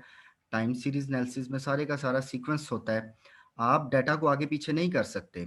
फोर से अगर मेरे पास 1 जनवरी का एक वेदर की कंडीशन आया मेरे पास कि क्या मतलब कि मेरे सिटी के अंदर टेम्परेचर क्या रहेगा, तो उसके बाद मुझे 1 जनवरी के बाद 2 जनवरी का ही डाटा देना है। मैं वो सीक्वेंस नहीं छोड़ सकता, ताकि मेरे मॉडल को ट्रेन करते वक्त उसको ये आइडिया हो कि 1 जन के मतलब कि जो 2 जनवरी का जो मेरा वेदर होगा वो 1 जन से मिलता जुलता ही होगा। अगर 1 जनवरी को सर्दी थी तो 2 जनवरी को भी कोई प्लस माइनस के डिफरेंस के साथ उसी तरह के टेम्परेचर होगा। ये नहीं होगा कि 2 जनवरी को एकदम गर्मी स्टार्ट हो जाए। तो सीक्वेंस यहाँ मैटर कर रहा है। तो जहाँ पर भी ये सीक्वेंसेस के रोल आ जाते हैं वहाँ पर RNN बहुत अपना अच्छा एक रोल प्ले करता है। ये जितना भी आज का टेक्सचुअल डाटा को हम अंडरस्टैंड करेंगे, उसके पीछे 2 कोटेशंस बहुत अहम हैं जिसको हम लेके चलेंगे। पहली तो ये है कि ज़रूरत ईजाद की माँ है। हमने ये नहीं है कि हमारे पास एक टूल है और हमने देखना है जी यहाँ भी लग सकता है, यहाँ भी लग सकता है, यहाँ भी लग सकता है। इस अंदाज से हम नहीं पढ़ेंगे। हम ये पढ़ेंगे कि हमें नीड थी या नहीं थी। अच्छा, अब नीड थी तो उस नीड के लिए हमारे पास क्या अवेलेबिलिटी, उसको कैसे हम जो है वो ओवरकम कर सकते हैं। हमने इस अंदाज से इसको देखना है। और दूसरा आप ये चीज़ देखेंगे कि new solutions create new problems. जब एक अपनी प्रॉब्लम को हम कवर करने के लिए कोई सॉल्यूशन इन्वेंट करेंगे तो वो सॉल्यूशन मज़ीद प्रॉब्लम्स क्रिएट करेगा। उस प्रॉब्लम्स को डील करने के लिए नए सॉल्यूशंस हम लेके आएंगे। तो ये प्रॉब्लम सॉल्यूशन ये हम देखते जाएंगे कि कौन सी टेक्निक लगाने से क्या प्रॉब्लम्स हो सकते हैं और उसका सॉल्यूशन हमने क्या इन्वेंट किया। अच्छा, वर्किंग विद टेक्सचुअल डाटा। आप सबको पता है कि आपका डीप लर्निंग मॉडल जो है वो टेक्सचुअल डाटा को उस तरह से अंडरस्टैंड नहीं करता जैसे ह्यूमन करते हैं। हमारे ब्रेन की तरह कंप्यूटर टेक्स्ट को वैसे अंडरस्टैंडिंग नहीं करता। जैसा कि आप लोगों ने जब कंप्यूटर विजन से रिलेटेड जितनी भी प्रॉब्लम्स कर रहे थे तो आप लोगों को पता था कि जैसे हम एक इमेज को देख रहे होते हैं, कंप्यूटर भी वैसे ही इमेज को नहीं देखता। उसके नज़दीक पिक्सेल्स आ रहे होते हैं, उसने वो पिक्सल वैल्यू को अंडरस्टैंड करना होता है। तो इसी तरह टेक्सचुअल डाटा को भी वो वर्ड्स को नहीं अंडरस्टैंड करता कि लिखा है आई एम रऊफ, तो वो उसको पता हो जी आई का मतलब होता है मैं, ये अपनी तरफ इशारा किया जा रहा है। वो हमारे ह्यूमंस की तरह नहीं वो उसको अंडरस्टैंड करता। अच्छा, इस वजह से हम जो रॉ टेक्स्ट डाटा है अपना वो एज इट इज़ अपने मॉडल को नहीं फॉरवर्ड कर सकते। आप लोगों में से कोई रीज़न बताएगा मुझे इस चीज़ की? आप लोगों को ऑलरेडी आइडिया है कि आप लोगों के माइंड में आ रही है कि आपका जो न्यूरल नेटवर्क है आपने सारा उसकी वर्किंग आपको पता है, आप डायरेक्टली उसको टेक्सचुअल डाटा क्यों नहीं फीड कर सकते? कोई इसकी रीज़न बता सकता है? सर इसकी रीजन ये है कि कंप्यूटर 0-1 समझता है ना, हमें पहले किसी फॉर्मेट में लेके आना होगा इसको, इसकी यानी अकरंस देखेंगे, फ्रीक्वेंसी देखेंगे, बिल्कुल। फिर उसको आपने जब हमने एक न्यूरॉन के मैंने एक डायग्राम यहाँ आपको दिखाई है कि इसी तरह ही होता था ना समथिंग, कि कोई x1 x2 x3 3 आपके पास इनपुट्स होती थी, प्लस कोई बाइस ऐड होता था +1 +2 या जो भी x1 x2 x3 मल्टीप्लाई होते थे प्लस बाइस ऐड होता था, तो वो एक हाइपोथेसिस एक इक्वेशन आपके पास बन जाती थी। ठीक है, तो ये न्यूरॉन्स मल्टीप्लिकेशन कर रहे हैं, सारे का सारा हमारे पास मैथमेटिकल वर्क है। तो अगर मैं टेक्सचुअल डाटा को एज इट इज फॉरवर्ड कर देता हूं, इसके अंदर एक मेरे पास सेंटेंस था आई एम रऊफ, मैंने अगर एज इट इज अगर इसको न्यूरल नेटवर्क को दे दिया तो ये वही ऑपरेशंस कैसे परफॉर्म होंगे इसके ऊपर, आई इंटू एम इंटू रऊफ +1, मतलब डजंट मेक एनी सेंस ना कि ये मतलब कि जो इंग्लिश वर्ड है आपस में कैसे मल्टीप्लाई होंगे। तो ये हमारे पास प्रॉब्लम है। सबसे पहले इसका अब सॉल्यूशन क्या हो सकता है? आप लोगों में से कौन इसका सॉल्यूशन बता सकता है? सर ASCII कोड यूज करेगा। ASCII कोड की बजाय ASCII कोड तो नहीं एग्जैक्टली यूज करेंगे फिलहाल, इसमें उसकी भी देख लेंगे कि क्या उसमें प्रॉब्लम होती है। तो नंबर असाइन कर देंगे। अगर इसको numpy array में कन्वर्ट करेंगे। बिल्कुल सिंपली अगर बात करें, सिंपली ज्यादा एडवांस चीजों में नहीं जाना, स्टेप बाय स्टेप जाएंगे कि अगर मैं टेक्सचुअल डाटा को इंटीजर में कन्वर्ट कर लूं, दैट्स इट। अगर मैं आई को रिप्लेस कर दूं किसी इंटीजर वैल्यू से, कोई एक यूनिक वैल्यू साइन कर दूं, जैसे अगर मेरा नाम रऊफुर रहीम है तो मेरा एक यूनिक नंबर भी है जो कि मेरा आईडी कार्ड नंबर है। सर आप काइंडली इसको बाइनरी कन्वर्जन कह सकते हैं कि बाइनरी कन्वर्जन में उसको कन्वर्ट करना हो फिर नहीं उसको। नहीं नहीं, अभी उस साइड पे ना जाएं आप। बाइनरी कन्वर्जन का भी कोई लेना देना नहीं है, आपने खुद भी बाइनरी कन्वर्जन नहीं करनी होती। ये तो मशीन लेवल मतलब के असेंबली लेवल पे काम हो रहे होते हैं ना, कि उसने at the end binary conversion करनी है। आप उस चीज़ पे भी ना आए। बाइनरी कन्वर्जन जब होनी होगी उस वक्त भी आपको बता देंगे। स्टेप बाय स्टेप मैंने कहा आपको चलना है। पहला स्टेप ये है कि आपके पास इंग्लिश वर्ड है, आपका न्यूरल नेटवर्क अंडरस्टैंड करता है इंटीजर्स को। सो पहला हमारे पास ये स्टेप है कि हम इंग्लिश को कन्वर्ट करें इनटू इंटीजर्स। ठीक है, न्यूमेरिक डाटा के अंदर हमने कन्वर्ट करना है।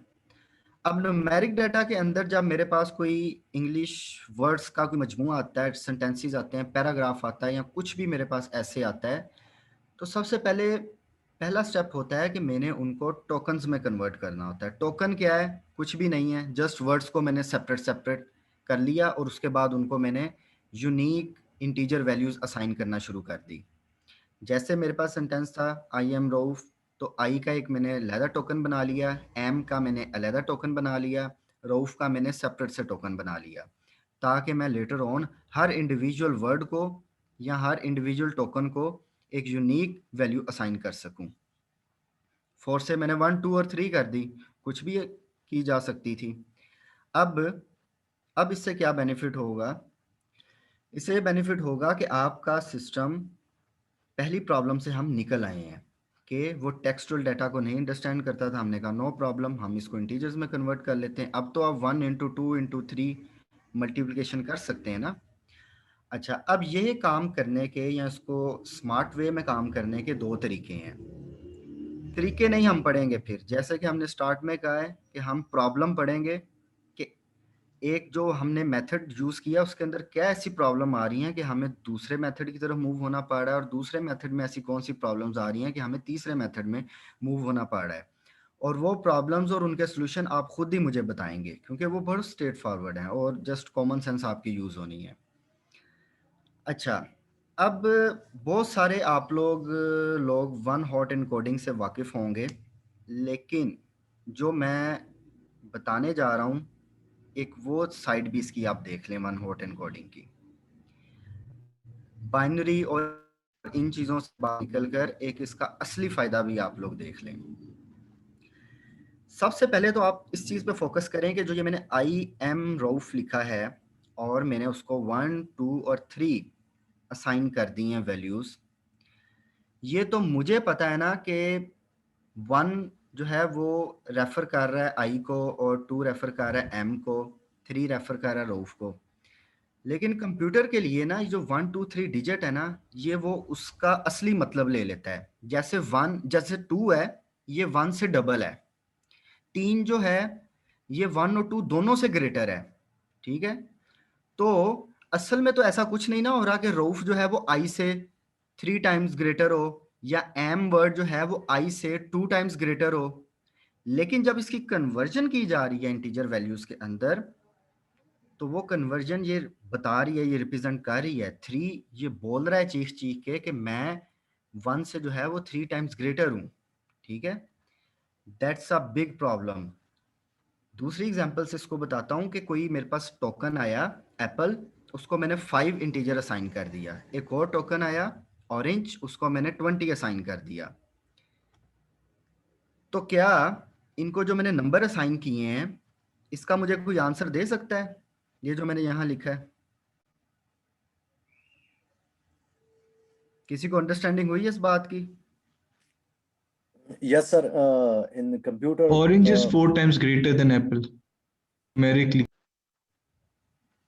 एप्पल और ऑरेंज का असल तो ऐसा कोई रिलेशन नहीं ना है कि जिसमें No. कोई एप्पल या ऑरेंज जो है कोई साइज के लिहाज से उससे 4 टाइम्स ग्रेटर हो या कोई प्राइस के लिहाज से ग्रेटर हो, नहीं है।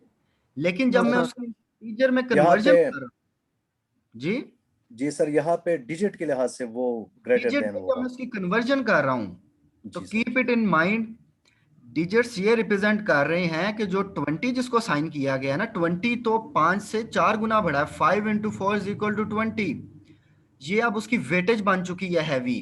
ठीक है, अब यहाँ पर आप लोगों को एक और चीज बताता हूँ कि आप लोगों की बहुत सारी एप्लीकेशंस होंगी जिसके अंदर आप वन हॉट एन्कोडिंग में कन्वर्ट करते हैं, कैटेगरी में कन्वर्ट करते हैं, और आपको खुद भी उस चीज का आइडिया नहीं होता आप क्यों कर रहे होते हैं।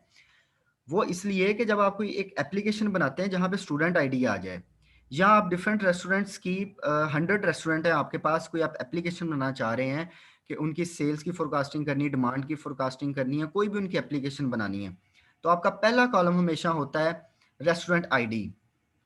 एक रेस्टोरेंट की आईडी आपने 4 से 110 से स्टार्ट कर लें, अगले की 111 होगी, 112, 113, 114, इस तरह एक सीक्वेंस से उन रेस्टोरेंट्स की आईडी नेम चलते जाते हैं।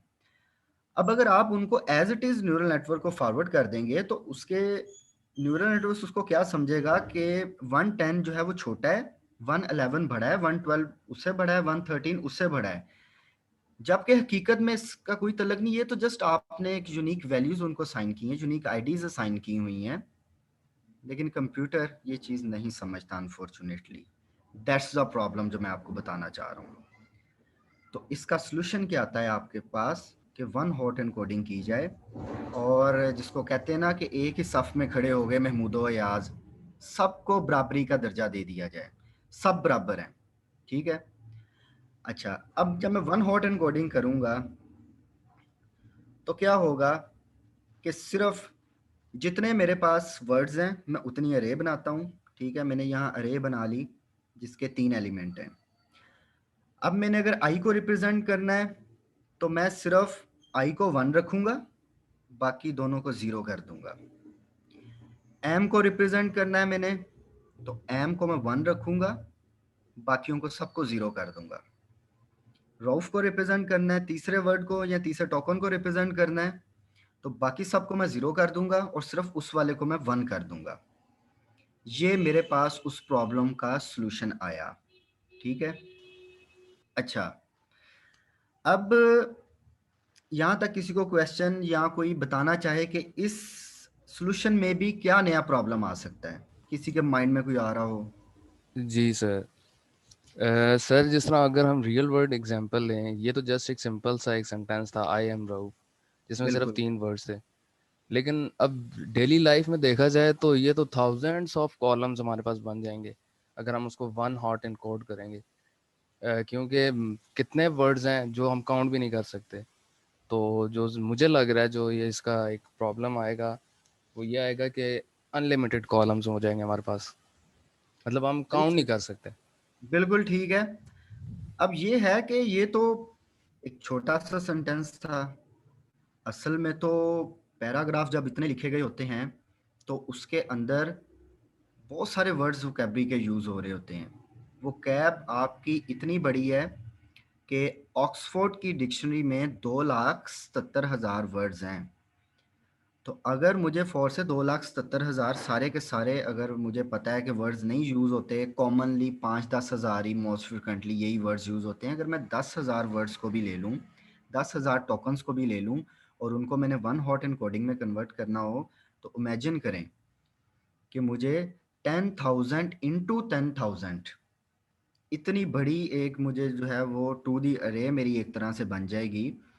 तो क्या ये एक एफिशिएंट तरीका है? सवाल ये पैदा होता है। पहली बात तो ये है कि ये एक एफिशिएंट तरीका नहीं है, बहुत सारी स्पेस आपकी वेस्ट हो रही है, और वेस्ट होने के साथ साथ क्या हो रहा है, इस तरह से भी वेस्ट हो रही है कि सिर्फ एक वक्त में एक 1 है, बाकी सब 0 हैं।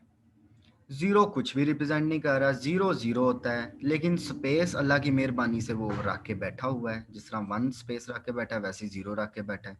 चलो 1 की तो समझ आती है कि 1 रिप्रेजेंट कर रहा है कि ये वाली बिट ऑन है, ये वाले वर्ड को रिप्रेजेंट किया जा रहा है, बाकी सब जो है वो वैसे ही ठंडे बैठे हुए हैं, स्पेस ले रहे हैं हमारी। ये प्रॉब्लम थी हमारे पास। और दूसरी प्रॉब्लम इसके साथ ये भी है कि जैसा कि जो आपके पास लिटरेचर होता है, जो आपके पास ज़ुबान होती है, कोई भी लैंग्वेज होती है, उसके अंदर सीक्वेंसेस होते हैं, हर वर्ड का दूसरे के साथ कोई ना कोई कनेक्शन होता है, ठीक है। किसी भी बेस पे वो कनेक्शन हो सकता है, जैसे गर्ल बॉय, कनेक्शन ये है कि ऑपोजिट जेंडर, ठीक है। और किंग क्वीन, ये भी एक कनेक्शन बन जाता है आपका, ठीक है। मैन किंग, मैन किंग भी कनेक्शन बनता है कि मैन ही किंग बनता है, मैन क्वीन नहीं बन सकती, ठीक है। तो जुबानों के अंदर ये होता है कि अल्फाजों के एक दूसरे के साथ कनेक्शन होते हैं, उनके सीक्वेंसेस होते हैं। तो वन हॉट एनकोडिंग आपकी स्पेस भी खुल्लम खुल्ला लेके बैठी है, और वो वेक्टर अगर यूज़ हो ही रहे हैं इतने बड़े बड़े हमारे पास, तो वो कोई भी वर्ड किसी के साथ कोई रिजेम्बलेंस नहीं शो कर रहा, बस वो बिल्कुल एक नाराज बंदे की तरह सिर्फ बस ये बता देता है कि भाई ये वर्ड 1 है, बाकी सब जो है वो 0 है। अच्छा, उसके लिए हमारे पास अगला सॉल्यूशन आता है इस प्रॉब्लम का, that is word embeddings. Word embedding अब क्या है, ये इतने हाई डायमेंशनल नहीं होते। हर एक वर्ड के अगेंस्ट अगर फोर से मैंने 10,000 वर्ड्स पर मुश्तमिल मेरी डिक्शनरी है, तो मुझे एक अरे जो है वो 10,000 जितनी लंबी नहीं बनानी पड़ेगी अपनी, ठीक है। लो डायमेंशन में मैं उसको रिप्रेजेंट कर सकता हूँ, ये भी आप देखेंगे कि कैसे कर सकता हूँ। ये ज़्यादा एफिशिएंट है, और जब लार्ज वोकेबलरी को आपने डील करना हो, जैसा कि आपको बताया गया है कि 5,000 10,000 वर्ड्स की कोई डिक्शनरी है, वोकेबलरी है, तो उसको आप इतने ज़्यादा जो है वो इतनी ज़्यादा अरेज बनाते जाएंगे वन हॉट एनकोडिंग से, तो बिल्कुल ये एक स्मार्ट तरीका नहीं है। अच्छा, अब इसकी जो वर्किंग है ना, ये सबसे अहम है, और यही अब आगे तक हमने पढ़ते जाना है। इसकी वर्किंग ये है कि ये वर्ड्स के अंदर ना सिमिलैरिटी ढूंढता है, ये वर्ड्स के अंदर कनेक्शन ढूंढता है, उनका ज्योग्राफिकली उनको प्लेस कर देता है। अगर एक वर्ड आपस में रिजेंबल कर रहा है, तो वो उसकी पोजीशनिंग, उसके साथ रिलेशन, उसका वो ये कायदा रिप्रेजेंट करेगा। मैं इस वर्ड को दोबारा रिपीट कर रहा हूँ, सेंटेंस को, ये सबसे अहम चीज़ है जो हमने थ्रू आउट आगे पढ़नी है, कि इसने वर्ड्स की आपस में सिमिलैरिटी देखनी है। वो सिमिलैरिटी किसी बेस पे भी हो सकती है, वो सिमिलैरिटी जेंडर बेस पे भी हो सकती है, वो सिमिलैरिटी सिनोनिम वर्ड्स होते हैं ना जो एक तरह का ही मीनिंग दे रहे होते हैं, उनकी बेस पे भी हो सकती है, वो सिमिलैरिटी मतलब कि बेतहाशा चीज़ों की बेस पे हो सकती है। तो इसने वर्ड एम्बेडिंग ने आपका क्या करना होता है, ये सारे का सारा आगे हम सिस्टम पढ़ेंगे। इसके अंदर हर वर्ड को जो जिसके साथ जितना मिलता है उसके साथ उसका उतना रिलेशन रिप्रेजेंट किया जाता है, उसको उसके इतना करीब लाया जाता है। अगर इसको मैं आपको एक डमी से डायग्राम की सूरत में दिखाऊं, तो ये होती है। अब ये वर्ड, ये कलर हैं, ये कलर्स को आप वर्ड्स ले लें। नमाज ब्रेक दे दें प्लीज। नमाज ब्रेक चाहिए? Yes sir, 10 minute. ठीक है, रिकॉर्डिंग स्टॉप कर लें।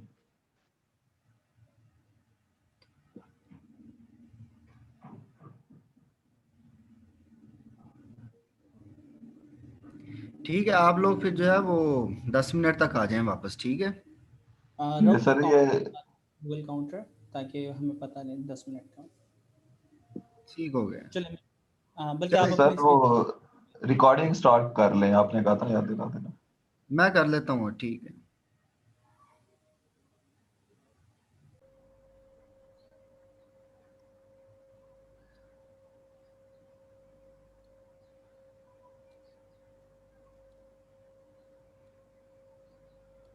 चलें सर, शुरू कर।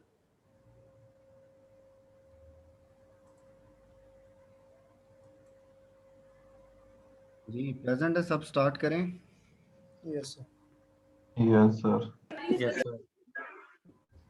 अच्छा, हम वर्ड एम्बेडिंग पे पहुंचे थे कि वर्ड एम्बेडिंग किस तरह से हर एक को कन्वर्ट करता है टेक्सचुअल वैल्यू को इन कोरिस्पॉन्डिंग इंटीजर वैल्यूज़। और उसके बाद हमने देखा था कि हमारा असल मकसद क्या है, कि हर वर्ड के साथ उसकी दूसरे वर्ड की एक रिलेशन फाइंड करना, जिसे हम वेक्टर कहते हैं। हर वर्ड के अगेंस्ट हमें एक वेक्टर चाहिए जिसके अंदर उसका बाकी वर्ड्स के साथ एक रिलेशन, कितना है रिलेशन, कितना नहीं है, किस तरह वो रिलेट करता है, वो सारी चीज़ें हमें चाहिए।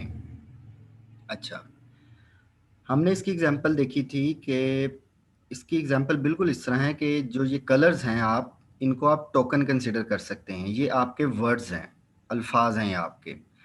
ये वन हॉट एनकोडिंग का तरीका है कि वो वर्ड्स को पकड़ता है या कलर को पकड़ेगा और रैंडमली उसको कोई ना कोई वैल्यू असाइन कर देगा जो भी उसने करनी है। लेकिन ये एक यूज़फुल मेथड नहीं है। जब वर्ड एम्बेडिंग आता है तो वो क्या करता है कि वो अल्फाजों को उनकी इंटेंसिटी, उस एक वर्ड का दूसरे के साथ रिलेशन या एक कलर का दूसरे के साथ रिलेशन, कि वो उसके साथ कितना रिलेट कर रहा है, वो उसके मुताबिक एक पूरे का पूरा उसका वेक्टर जनरेट करता है। जैसे फॉर से हम अगर ले लें येलो कलर जो सबसे आपको टॉप पे लग रहा है, तो जो वर्ड एम्बेडिंग का एक वेक्टर बनेगा वो क्या करेगा, उसके साथ जो लेफ्ट में है येलो कलर, जो उसके साथ राइट में है वो भी थोड़ा सा येलो कलर है, तो उसका जो ये मेन येलो कलर है जो 10y लिखा हुआ है, इसको अपने बाकियों का भी पता होगा कि मैं दूसरों के साथ कितना रिलेट कर रहा हूँ।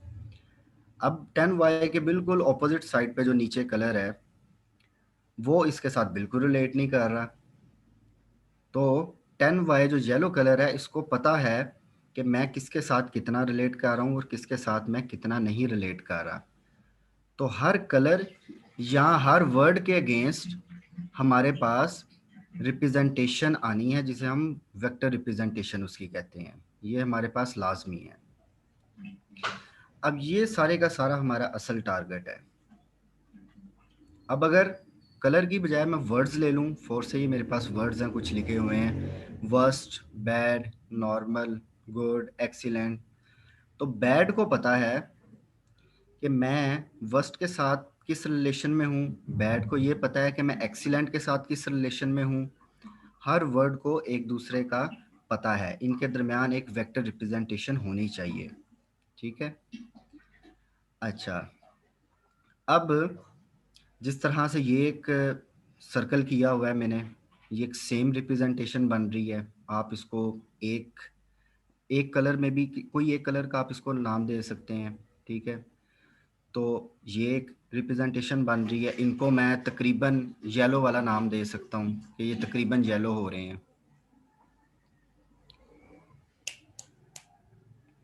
तो ये सारी की सारी रिप्रेजेंटेशन जो मेरे पास आ जाती है, ये असल में जब ये राइट रिप्रेजेंटेशन अगर मेरे पास आ जाए तो बहुत सारा मेरा मसला टेक्सचुअल की दुनिया में, NLP की दुनिया में बहुत सारा मेरा प्रॉब्लम यहाँ पर ही सॉल्व हो सकते हैं। ठीक है। अच्छा, फिर दोबारा से ज़रा इनका कंपैरिजन कर लेते हैं कि वन हॉट एनकोडिंग क्या करेगा। वन हॉट एनकोडिंग के पास अगर एक वोकैबुलरी आती है, जैसे कि लिखा हुआ है man, woman, boy, girl, Prince, princess, queen, king, तो वो क्या करेगा, स्ट्रेट फॉरवर्डली इनको पकड़ेगा और एक वक्त में एक को 1 रखेगा और बाकी सबको 0 में कन्वर्ट कर देगा। मैन जैसे है, सबसे पहले उसने मैन को 1 रखा है और बाकी सबको 0 कर दिया है। वुमेन के केस के अंदर उसने सेकंड वाला कॉलम उसको 1 किया और बाकी सबको 0 कर दिया है। One hot encoding straight forwardly ये काम करता है। वन हॉट एनकोडिंग में हमें कोई नहीं पता चल रहा होता कि मैन वुमेन से कितना रिलेट करता है, मैन वर्ड जो है ये बॉय से कितना रिलेट करता है, मैन वर्ड जो है ये गर्ल से कितना रिलेट करता है। हमारे पास ऐसी कोई रिप्रेजेंटेशन नहीं होती। तो ये असल प्रॉब्लम थी जो हमारी वर्ड एम्बेडिंग की दुनिया में सॉल्व होती है। अच्छा, जैसे मैंने आप लोगों को पहले कहा है कि वर्ड एम्बेडिंग जो है ये रिलेशन आपस में फाइंड करता है, कौन सा वर्ड किसके साथ कितना रिलेट कर रहा है। अब सबसे लेफ्ट पे आपके पास आ जाता है मेल फीमेल रिलेशन। ठीक है। ये दूसरे नंबर पे आ जाता है वर्ब टेंसेस का रिलेशन।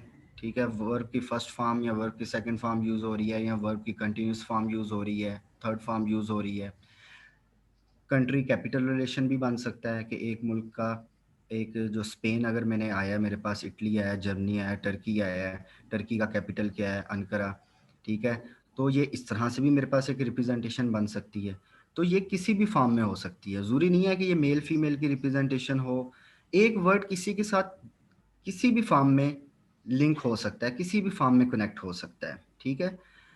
अच्छा, अब यहाँ पर आप लोगों ने ये परेशानी बिल्कुल नहीं लेनी कि ये पता नहीं कॉम्प्लेक्स सा सिस्टम कैसे, क्या हमने खुद बनाना है या क्या होगा। जहाँ पर आपको खुद हेडेक लेनी पड़ेगी ना, वो मैं आप लोगों को वहाँ पे हाईलाइट कर दूंगा कि यहाँ पर आपकी सेंस की इन्वॉल्वमेंट अब आ गई है, यहाँ पर आपने सिलेक्शन करनी, यहाँ पर आपने कुछ करना है। फिलहाल यहाँ तक आप सिर्फ बैकग्राउंड समझें, आपको ये करने की कोई ज़रूरत नहीं है, सिर्फ समझ लें कि ये बैकएंड पे चीज़ें ऑपरेट किस तरह कर रही हैं। अब सबसे पहले मेल फीमेल वेक्टर रिप्रेजेंटेशन लेते हैं। किंग एक आपके पास ब्लू कलर में किंग लिखा हुआ है। जैसे मैंने कहा था कि जो वर्ड जिसके साथ जितना रिलेट कर रहा है वो उसके साथ उतना करीब होता है, उसके साथ उतना रिलेट कर रहा है। किंग जो है मेल फीमेल रिप्रेजेंटेशन यहाँ दिखाई गई है, तो किंग की फीमेल क्वीन होती है, मैन की फीमेल वुमेन होती है, ठीक है। अब इसी तरह क्वीन और वुमेन भी रिलेट हो सकते हैं, वुमेन ही क्वीन बनती है और क्वीन एक वुमेन होती है। इसी तरह मैन ही किंग बनता है और किंग एक आदमी होता है डेफिनेटली। अब किंग एक वुमेन नहीं हो सकती, किंग और वुमेन के दरमियान आप डिस्टेंस देखें मैक्सिमम है, ठीक है। तो ये वेक्टर रिप्रेजेंटेशन है आपकी कि जो जिसके साथ जितना रिलेट कर रहा है वो उसके साथ उतना ही क्लोज है, उतना ही उसका हाई रिलेशन उसके साथ होगा। वर्ब टेंसेस के अंदर आ जाएं दरमियान वाले में, तो आप क्या देख रहे हैं, जैसे वॉकिंग और वॉक्ड का रिलेशन है, वैसे स्विमिंग और स्वैम का रिलेशन है। क्या रिलेशन इनके दरमियान बन सकता है? ये है कि पहला वर्ड आपके पास कंटिन्यूस टेंस का है और जो दूसरे रेड में आपके पास लिखे गए हैं वो आपके पास पास्ट वर्ब की सेकंड फॉर्म है, ठीक है। इसी तरह आपके पास वॉकिंग और स्विमिंग का भी रिलेशन बन सकता है कि दोनों ही वर्ब की सेकंड फॉर्म है, और वॉक्ड और स्वैम का भी रिलेशन बन सकता है कि दोनों ही वर्ब की सेकंड फॉर्म है। लेकिन वॉकिंग और स्वैम ये आपस में मैक्सिमम डिस्टेंस पे हैं। वॉकिंग और स्वैम किसी भी लिहाज से एक दूसरे के साथ रिलेट नहीं कर रहे हैं, क्योंकि वॉकिंग एक कंटिन्यूस फॉर्म है और स्वैम सेकंड फॉर्म है वर्ब की, ठीक है। और वॉक का मतलब चलना है, स्वैम का मतलब स्विमिंग करना है, ये इस लिहाज से भी कोरिलेट नहीं कर रहे हैं। कोई रीजन है ही नहीं कि ये आपस में दोनों वर्ड कनेक्ट हो सकें, ठीक है। तो ये आप देखेंगे कि रिप्रेजेंटेशन में मैक्सिमम डिस्टेंस पे हैं। जी जुल्फकार। सर ये एक्सिस इसमें हमने क्यों मेंशन किए हैं सर, ये एक्स वाई जी एक्सिस? इसलिए एक्सिस को आप वो परेशानी ना लें, एक्सिस आप ये समझें जस्ट के लाइक डिस्टेंस मेजर करने के लिए ना। अगर आप एक्सिस रिमूव भी कर लें तो आपको फिर भी तो आइडिया हो रहा है ना कि वॉकिंग और स्वैम और किंग और वुमेन मैक्सिमम डिस्टेंस में आपस में सर वो जिस तरह वो हम क्लासिफिकेशन में हम कर देते हैं हाउ फार एरर फाइंड करने के लिए दूर, वो कितना नजदीक है कितना दूर है, वो समझ ले। हाँ, वो भी हम ग्राफ पे करते थे। ग्राफ जो है हमें ये एग्जैक्टली बता देता है कि ये इसका कितना डिस्टेंस है ओरिजिन से, या इसका एक कोऑर्डिनेट का दूसरे से कितना ज्यादा डिस्टेंस है आपस में। तो ये असल में डिस्टेंस आप देखें कि वो दोनों एक दूसरे से रिलेट नहीं कर रहे, वो दोनों एक दूसरे से रिलेट कर रहे हैं। जस्ट आपको रिलेशन बताना चाह रहा हूँ, कोई ग्राफ या एक्स वाई जी एक्सिस का इसमें कोई तल्लुक नहीं है, ठीक है। अच्छा ठीक ठीक है। इसी तरह तीसरे नंबर पे आपको कंट्री कैपिटल रिलेशन भी बन सकता है कि एक मुल्क का नाम आपके साइड पे लेफ्ट साइड पे लिखे हैं और राइट साइड पे जो उनके कैपिटल लिखे हुए हैं। तो आपको इसमें कुछ भी करने की जरूरत नहीं है, जस्ट बैक एंड आपने अंडरस्टैंड करना है। जी बोलें।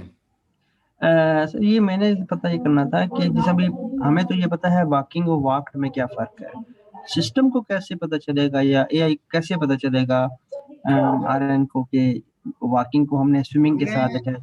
मैंने आपसे ये बोला है थ्रू आउट मेरे लेक्चर में कि एग्जैक्टली जो मैं बात कर रहा हूँ ना, सिर्फ आपने पिन पॉइंट सिर्फ उसको अंडरस्टैंड करना है उस लम्हे के लिए। जब आप निकल जाएंगे राइट लेफ्ट की भी थिंकिंग करने, वहाँ काम खराब होगा, खिचड़ी पकेगी आपके माइंड में। आगे जो एआई ने काम करना है वो यही करना है। अभी तो सिर्फ डाटा को सेटमेंट कर रहे हैं, बल्कि अभी वो भी नहीं कर रहे, सिर्फ अभी बैकएंड पढ़ रहे हैं हम कि एक चीज़ परफॉर्म कैसे करती है। ये सारे का सारा काम जो आपने पूछा है डेफिनेटली आपका डीप लर्निंग मॉडल करेगा, वही तो ट्रेन करना है हमने, वही तो उसका काम है। जैसे कंप्यूटर विजन के केस के अंदर इमेजेस के अंदर पैटर्न्स को फाइंड आउट किया जाता था कि फॉर से एक डॉग है तो डॉग के पैटर्न होते थे, उसके कान खास एक पिक्सल उसके बनते थे, उसकी दुम होती थी, 4 टांगें थी। तो इसी तरह ये रिलेशंस आपका एआई मॉडल फाइंड करेगा। लेकिन उससे पहले के जो काम है बैकएंड पे क्या थ्योरी चल रही है, हम जस्ट अब उसको उतना अंडरस्टैंड कर रहे हैं। और आप जो स्लाइड जो चाह रही होगी आपने सिर्फ उसको उतनी हद तक उसकी अंडरस्टैंडिंग लेनी है, इससे आपको आसानी होगी अगली बातें समझने के लिए। मुझे सिर्फ सब ये बताएं कि यहाँ तक आप समझ चुके हैं कि एक रिलेशन होता है, कोई भी वर्ड का किसी भी फॉर्म में हो सकता है, बस मैं ये एक बात कहना चाह रहा हूँ, इससे ज्यादा कुछ yes sir. Very straight forward, कोई रॉकेट साइंस नहीं। Yes sir. अब यहाँ पर ये सवाल पैदा होता है कि ये नेकी का काम करेगा कौन, कौन इनके दरमियान रिलेशंस बनाएगा, ठीक है।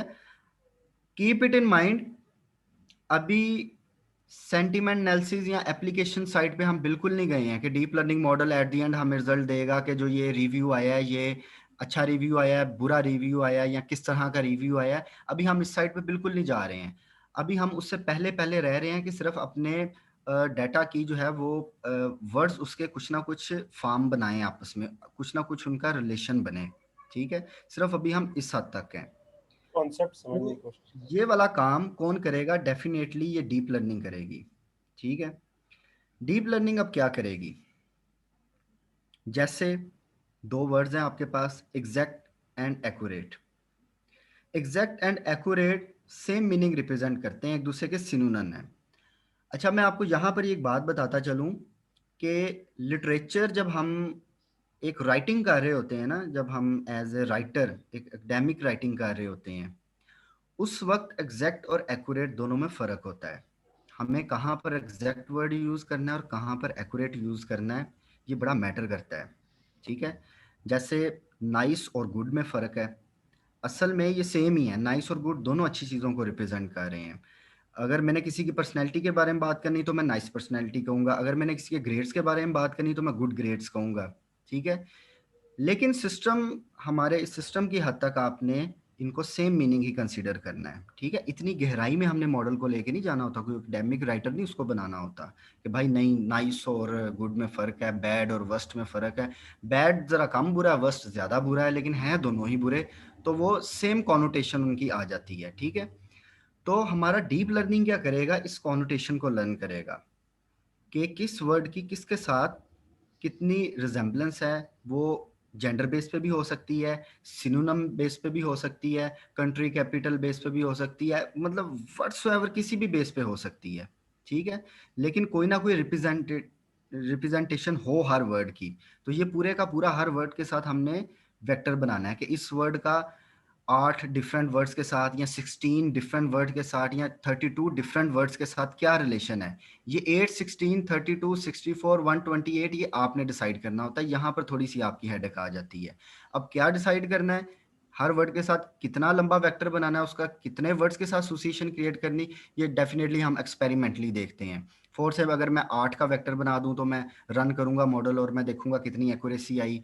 मैं कहता हूँ जी अच्छी नहीं आई, मुझे इसको बढ़ा देना चाहिए, मैं 16 करता हूँ और अच्छी हो जाती, 32 करता हूँ और अच्छी हो जाती, 64 करता हूँ कम होना शुरू हो जाती, तो मैं 32 पे ब्रेक लगा लेता हूँ कि यार हर वर्ड के साथ ना 32 मजीद वर्ड्स की साथ जो है ना रिलेशन इसका होना चाहिए, ठीक है। ये एक्सपेरिमेंटली मुझे पता चलता है, लेकिन वो अभी हमारा टॉपिक नहीं है। जस्ट आप ये माइंड में रखें कि हर वर्ड के साथ उसकी वेक्टर रिप्रेजेंटेशन होती है। जैसे हमने आई लिखा था, आई को हमने 1 कोड असाइन किया था और बाकी जो थे वो 0 0 थे। पहला कॉलम 1 था, बाकी 0 0 थे। लेकिन वर्ड एम्बेडिंग के केस में क्या होता है कि पूरे का पूरा वेक्टर में वैल्यूज होती हैं, वो कोई ना कोई हर वर्ड की डिफरेंट 8, 16, 32, 64 वर्ड के साथ कोई ना कोई रिलेशन बता रहा होता है कि ये वर्ड किसके साथ कितना रिजेंबल करता है। ठीक हो गया। अच्छा, कोडिंग में आ जाते हैं। इसका कोड क्या होगा अब इस काम का?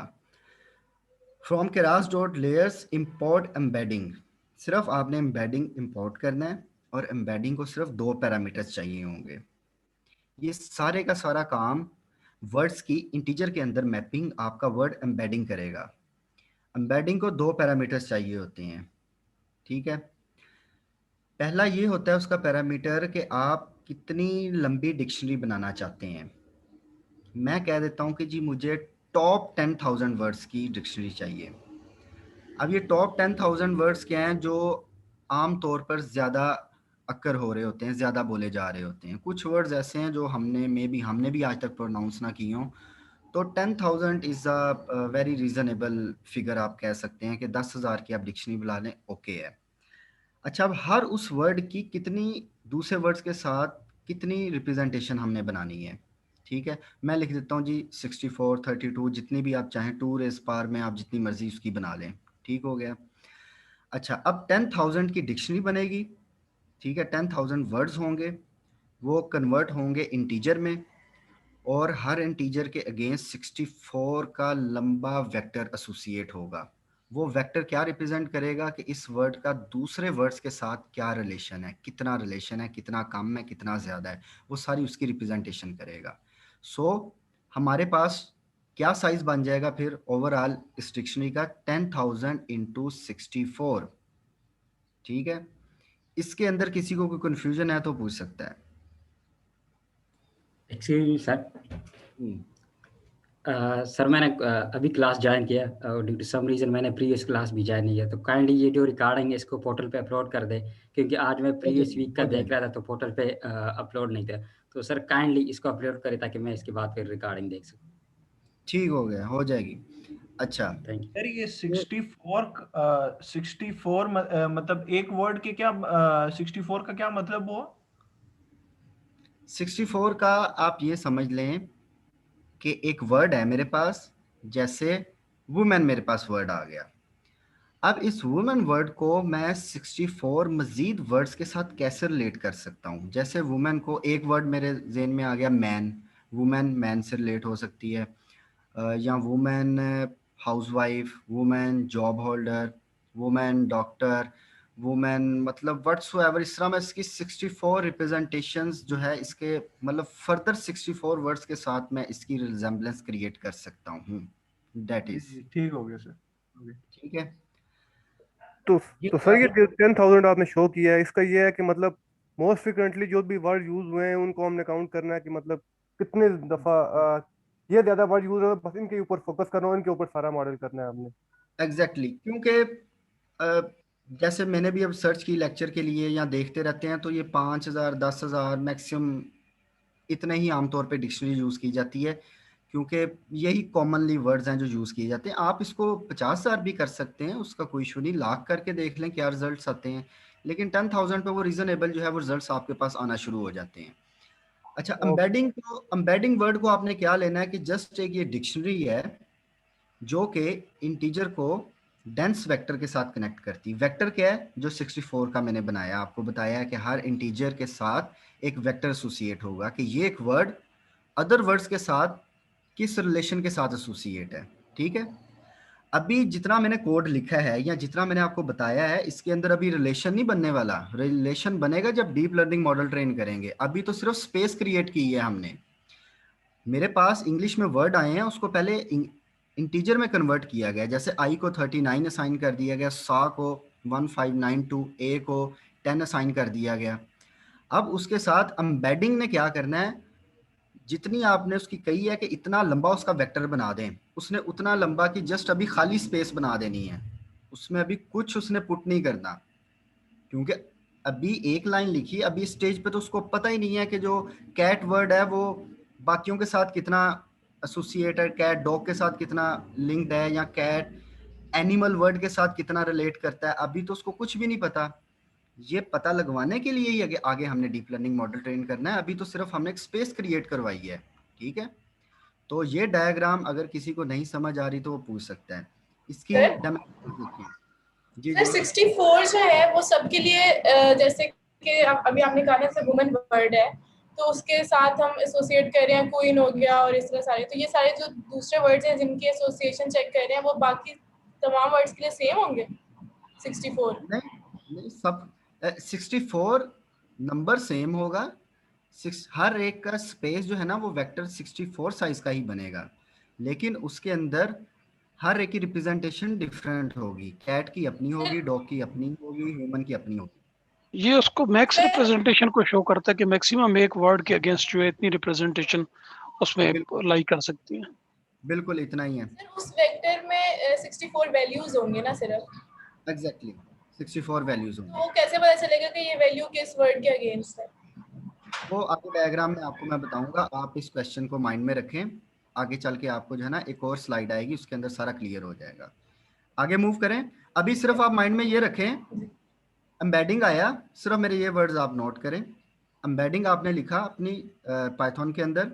एम्बेडिंग ने क्या किया, एम्बेडिंग के पास एक इंटरनल डिक्शनरी थी, एम्बेडिंग ने उसको इंग्लिश वर्ड्स को पकड़ के अपनी इंटरनल डिक्शनरी जो उसके पास थी उसको इंटीजर्स में कन्वर्ट किया, ठीक है। इंटीजर्स आपने उसको कितनी इंटरनल डिक्शनरी बनाने के लिए बोला था, 10,000 की, ठीक है। उसके बाद आपने लिखा था 64, हर एक अगेंस्ट 64 वेक्टर, लंबा वेक्टर मेरे पास आ जाए।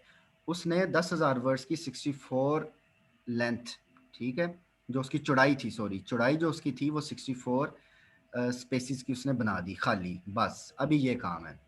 तो इसका साइज क्या हो गया, vocabulary size into embedding dimension 10,000 into 64, ये अभी सिर्फ खाली बन चुका है। अब इसको भरना कैसे है, किस वर्ड का किसके साथ लिंक है और क्या फाइनल आउटपुट हमें आएगी, वो सारा अब हम उस पर मूव होने लगे हैं। क्योंकि सर ये जो इंटीजर वैल्यू असाइन हुई है ये किसकी बेस पे हुई है, ये आप ये बता सकते हैं? ये आपको इसमें परेशान लेने की ज़रूरत ही नहीं है कोई, ये इंटरनली डिक्शनरी होती है, ठीक है।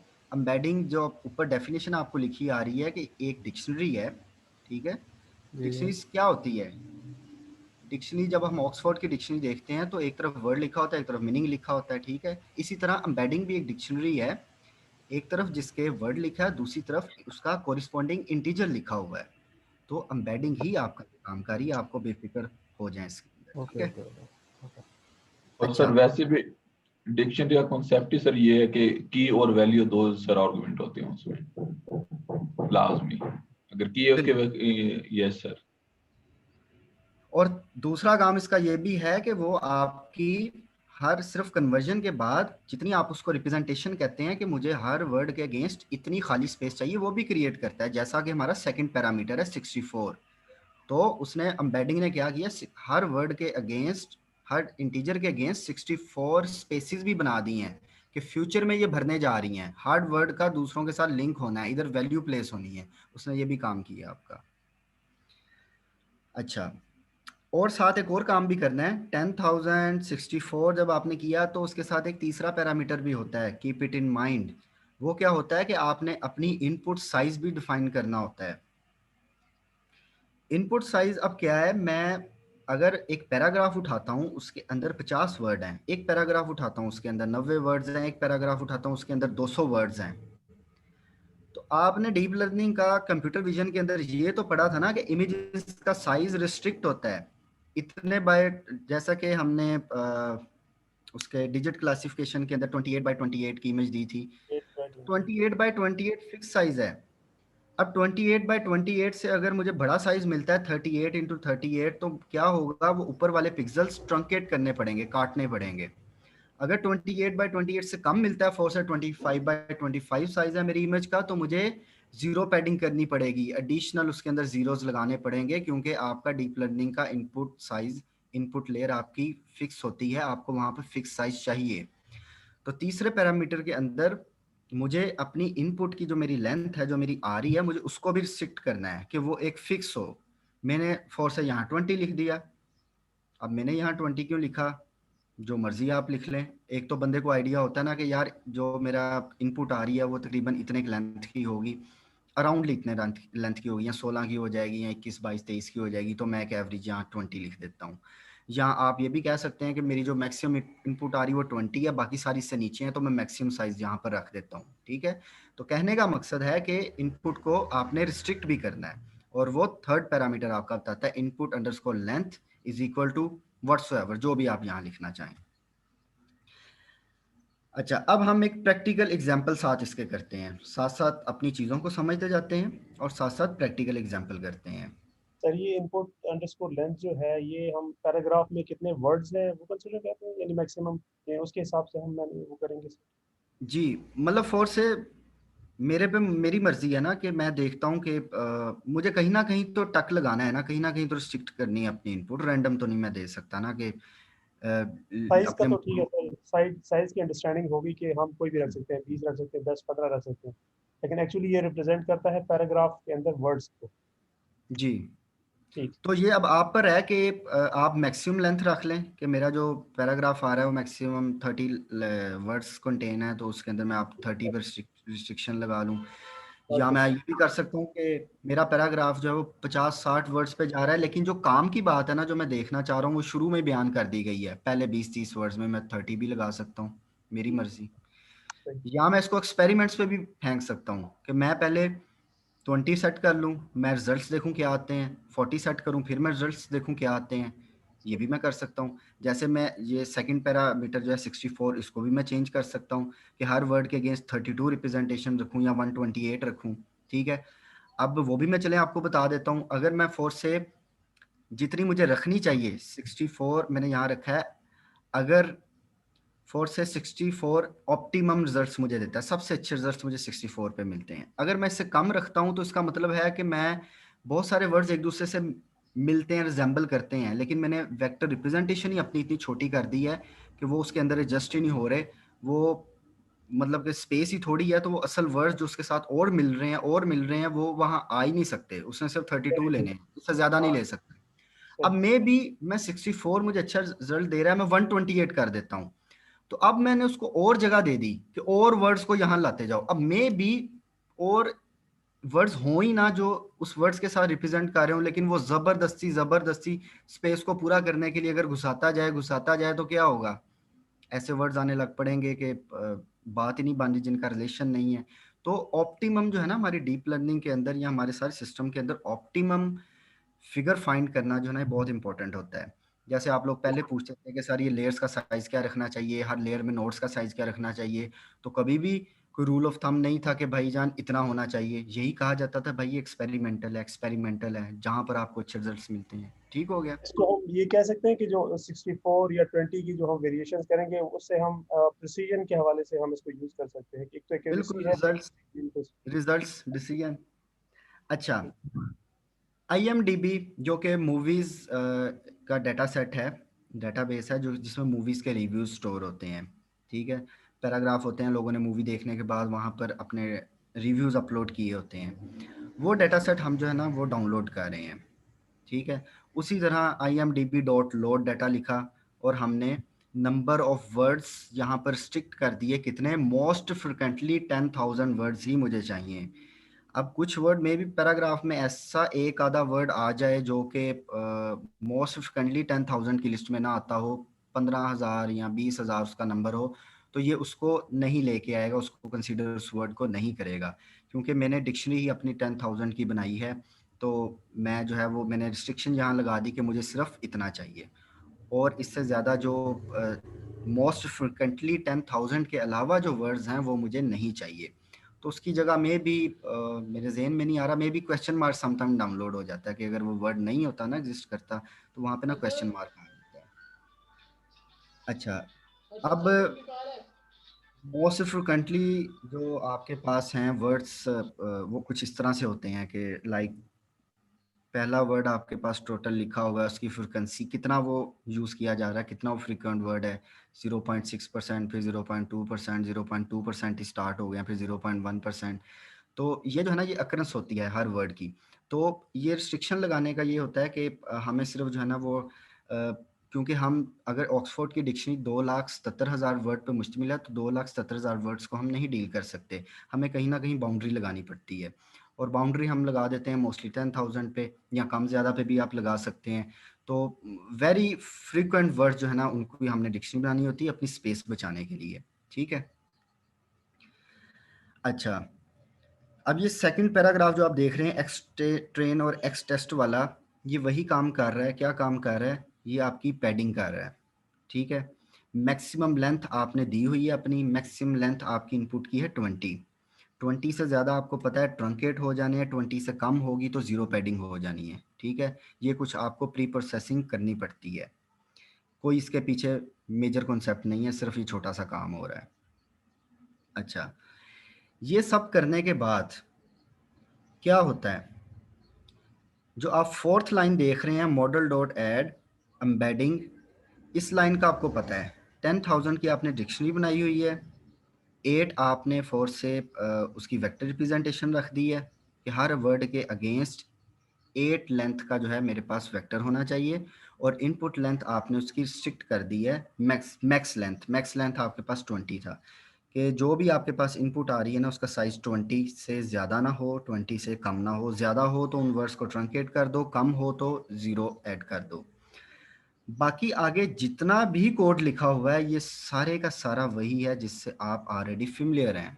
Flat layer, flatten layer, dense layer, optimizer, loss function और मॉडल डॉट फिट एंड में बैच साइज वैलिडेशन स्प्लिट किया गया है 0.2, मतलब कि 20% डाटा वैलिडेशन के लिए और आपका 80% डाटा ट्रेनिंग के लिए। अब ये मॉडल आपका क्या करेगा, ये डीप लर्निंग अब वो काम करेगा क्या कि हर वर्ड किसके साथ कितना मुंसलिक है, ये डीप लर्निंग मॉडल आपका लर्न करना शुरू करेगा। ठीक है, और फाइनली क्या आपको आउटपुट वो रिटर्न करेगा, ये रिटर्न करेगा जो आपको शो हो रही है कि हर वर्ड के अगेंस्ट उसका वेक्टर जो हमने डिफाइन किया था वो दूसरे वर्ड्स के साथ कैसे रिलेट है, कितने % रिलेट है।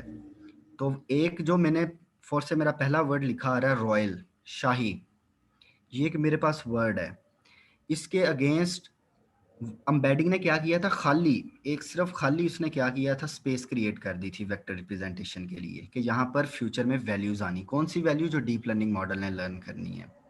अब रॉयल वर्ड किंग के साथ कितना एसोसिएट है, 99%। ठीक है, मतलब किंग का और शाही होने का बहुत ज्यादा आपस में कनेक्शन है। रॉयल का क्वीन से क्या रिलेशन है, मैक्सिमम रिलेशन है। रॉयल का प्रिंसेस से क्या रिलेशन है, मैक्सिमम रिलेशन है। रॉयल का बॉय एक आम लड़के से क्या रिलेशन है, ना होने के बराबर, ओनली 1%। इसी तरह मेल का किंग से क्या रिलेशन है, मैक्सिमम, कि किंग मेल ही होता है। मेल का क्वीन से क्या रिलेशन है, मिनिमम, कि मेल क्वीन नहीं बन सकता, क्वीन मेल नहीं होती। मेल का प्रिंसेस से कितना रिलेशन है, मिनिमम, कि जो मेल है वो प्रिंसेस नहीं बन सकता, प्रिंस बन सकता है, प्रिंसेस नहीं बन सकता। मेल का बॉय से कितना रिलेशन है, मैक्सिमम रिलेशन है। तो ये वो at the end of the day हमारे पास वेक्टर रिप्रेजेंटेशन आई है। वन हॉट एनकोडिंग में क्या होता था, एक वक्त में सिर्फ एक बिट 1, बाकी सभी 0। उसकी बजाय हमारे पास क्या आया, वर्ड एम्बेडिंग आया। वर्ड एम्बेडिंग में क्या हो गया कि एक तो अरे का साइज कम हो गया, 8 रख लें, 16 रख लें, 64 रख लें, व्हाट्सएवर जो भी आपने रखना है। 10,000 की अरे बनने की बजाय ये एक छोटी अरे बन गई और हर वर्ड के अगेंस्ट उसकी एक वेक्टर रिप्रेजेंटेशन आ गई कि ये दूसरे वर्ड्स के साथ कितना मुंसलिक है। अब ये तो रिजेम्बलेंस का वेक्टर बन गया, वर्ब के लिहाज से भी बन सकता है, जेंडर की बेस पे भी बन सकता है, कंट्री कैपिटल की बेस पे भी बन सकता है। हमने नहीं बनाना, हमने बस डीप लर्निंग मॉडल ट्रेन करना है, उसने बनाना है सब कुछ। हमने सिर्फ एट द एंड रिजल्ट्स देखने हैं। अगर हमें अच्छे रिजल्ट्स मिल रहे हैं तो वेल एंड गुड, अगर अच्छे रिजल्ट्स नहीं मिल रहे तो हम सिर्फ अपने डीप लर्निंग मॉडल के अंदर ट्यूनिंग करेंगे, उसके पैरामीटर्स, उसकी लेयर्स ऐड करेंगे, उसके नोड्स को सेट करेंगे, लॉस फंक्शंस को देखेंगे, वही सारा काम करेंगे जो आप ऑलरेडी कंप्यूटर विजन के केस में कर चुके हुए हैं। ठीक है, या मैक्सिमम आप क्या करेंगे, डिक्शनरी कम ज़्यादा करेंगे उसका साइज़, या वेक्टर रिप्रेजेंटेशन जो आपकी 64 की सेट की या 8 की सेट की उसको कम ज़्यादा करके देखेंगे। तो आपने सिर्फ ये ट्यूनिंग करनी है। ये पीछे का काम जो आपको इस वक्त स्क्रीन पे नज़र आ रहा है सारे का सारा आपका डीप लर्निंग मॉडल करेगा, आपने यहाँ तक कुछ नहीं करना। ठीक है, अच्छा, अब ये अगर कलर्स की फॉर्म में इसको समझ लें तो नंबर ऑफ कलर्स हमारे पास थे फॉर से डिक्शनरी का साइज था वर्ड्स से, और कैटेगरीज इक्वल टू 5 लिखी हुई है, मतलब कि आपने वेक्टर रिप्रेजेंटेशन 5 की बना ली। तो उसने क्या किया, 5 जो हैं वो जो मिलते जुलते आपस में हैं उनका एक रिलेशन बता दिया। किस तरह बता दिया, इस तरह से नंबर्स की फॉर्म में कि ये इसके साथ 99% मिलता है, ये इसके साथ 1% सिर्फ मिलता है। ठीक है, तो ये अब जो है ना एक सीक्वेंस और एक चीज़ों को चैनलाइज्ड वे के अंदर आपका सिस्टम समझना शुरू कर देगा हर वर्ड को। ठीक है, अच्छा, या अगर कलर्स की और फॉर्म समझ लें, अगर आप इसको इस गेम की सूरत में आपको बताना चाहूँ तो ये है कि जैसे ये हम क्यूब की गेम हाथ से खेलते हैं, इसके अंदर क्या है, हर वर्ड या हर कलर बिल्कुल रैंडमली है, कोई कहाँ पड़ा है, कोई कहाँ पड़ा है। रेड कलर जो है वो डिस्ट्रीब्यूट हुए हैं पूरी गेम के अंदर। ठीक है, जब आप ये सारा काम कर लेते हैं, डीप लर्निंग मॉडल ट्रेन कर लेते हैं, सबको एक चैनलाइज कर देता है। जो एक दूसरे के साथ मिल रहे हैं वो एक दूसरे के साथ रिलेशन में आ जाते हैं। जैसे कि रेड कलर है, रेड कलर जितने भी हैं सारे समझ लें तकरीबन सेम वर्ड हैं, जैसे nice, good, excellent, green colour आप समझ लें मे बी ये कोई बैड वर्ड्स हैं, वर्स्ट, बैड, नॉट ओके, इस टाइप के। तो इन सब को एक रिलेशन में ले आता है आपका सिस्टम, ठीक है। तो ये हमारे पास फ़ायदा हो जाता है कि अल्फाजों को एक दूसरे की नो हाउ हो जाती है, एक दूसरे का पता चल जाता है, हर वर्ड के अगेंस्ट एक रिप्रेजेंटेशन मिल जाती है हमें, ठीक है। तो ये चीज़ एक्चुअल एक फाइनल आउटपुट है जो हमें अचीव होती है। किसी को कोई क्वेश्चन?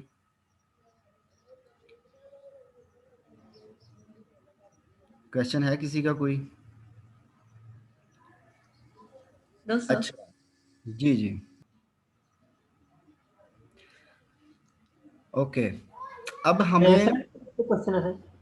जी जी सर बेसिकली जो टेक्स्ट जनरेशन होती है वो भी इसी तरह होती है वर्ड एम्बेडिंग से, या वो कोई और एल्गोरिथम होता है आपके बैकएंड में? टेक्स्ट सर हम जनरेशन बिल्कुल जीमेल आजकल हम टाइप कर रहे होते हैं तो वो साथ साथ रिकमेंडेशन दे रहा होता है कि इसके बाद आप ये टाइप कर सकते हैं, ये टाइप कर सकते हैं, ये टाइप कर सकते उससे वो ज़रा इस सिनेरियो से हट के क्वेश्चन है। अभी इस पर्टिकुलरली जो मैंने बात बताई है इससे रिलेटेड अगर किसी को क्वेश्चन है, कोई कॉन्सेप्ट समझने में, वो पूछ लें।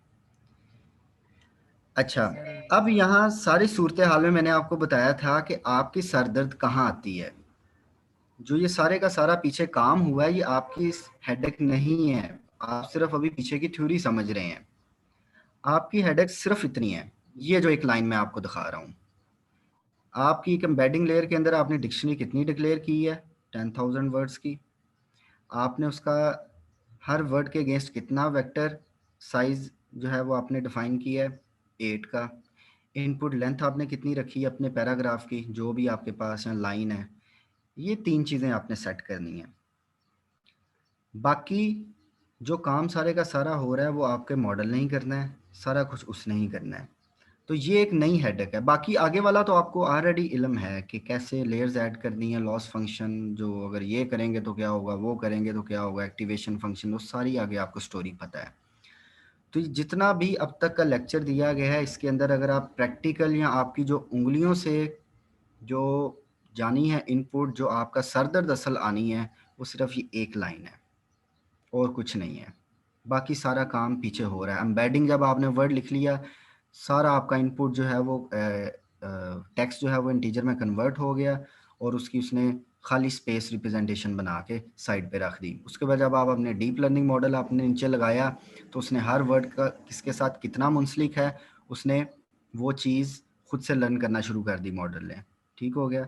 तो आपकी ये हेडेक नहीं है। अब किसी को कोई क्वेश्चन है, ये लास्ट था तो पूछ सकते हैं। सर मैंने एक चीज पूछनी है जी सर, जैसे अगर मूवी रिव्यू है, मूवी वाज नॉट गुड, तो इसमें इस तरह के एरर आ सकते हैं ना कि मॉडल जो है वो सिर्फ गुड को देख रहा है और वो उसको कह रहा है कि पॉजिटिव रिव्यू है। किसको देखता है? गुड वर्ड को उठा रहा है और वो कह रहा है कि ये नो नो नो, ये देखें सर अगर इसमें सीक्वेंस कैसे मेंटेन होता है फिर? वो सर्विज्म डिटेक्शन है। मैं अभी आपको बताने लगा हूं कि ये अभी आपको पता है एप्लीकेशन कंप्लीट नहीं हुई है। अभी सिर्फ हमने ये काम किया है कि हर वर्ड के अगेंस्ट उसकी वेक्टर रिप्रेजेंटेशन क्रिएट की है। अभी सेंटीमेंट एनालिसिस या एक पैराग्राफ आ रहा है वो क्या कहना चाह रहा है उसका तो डीप लर्निंग मॉडल ट्रेन ही नहीं किया। 2 दफा डीप लर्निंग मॉडल लगना है, कीप इट इन माइंड। एक दफा आपका लगेगा जिसने सिर्फ आपकी ये वेक्टर रिप्रेजेंटेशन लर्न करनी है, ठीक है। दूसरा डीप लर्निंग मॉडल आपका यही काम करेगा कि ये सेंटिमेंट्स, ये गुड इसको कहा गया, बैड कहा गया, एक्साइटमेंट का इजहार किया गया, अभी उसकी लर्निंग होनी है। अभी उस साइड पे तो गए नहीं है, अभी हम सिर्फ इस साइड पे हैं कि हम एक वेक्टर रिप्रेजेंटेशन क्रिएट करें।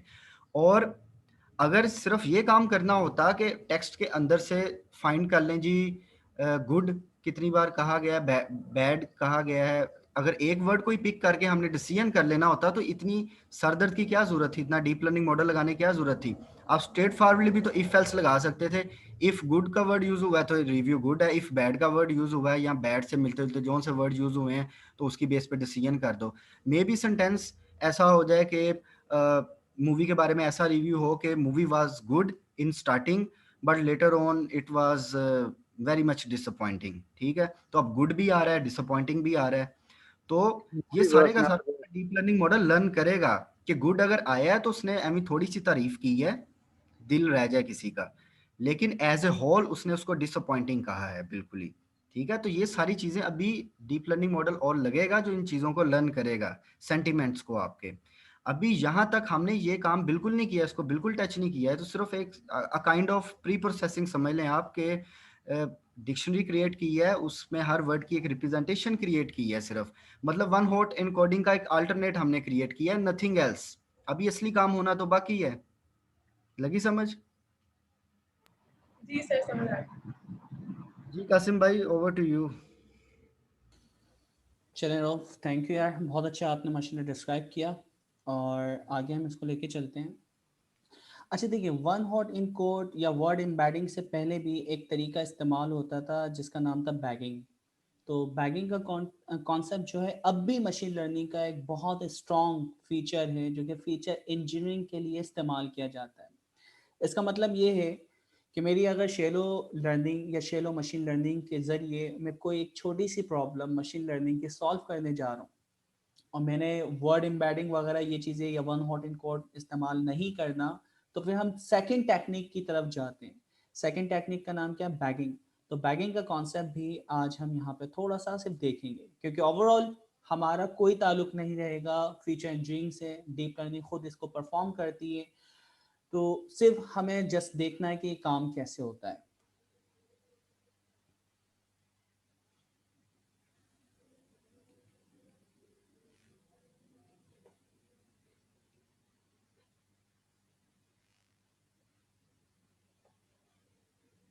ओके,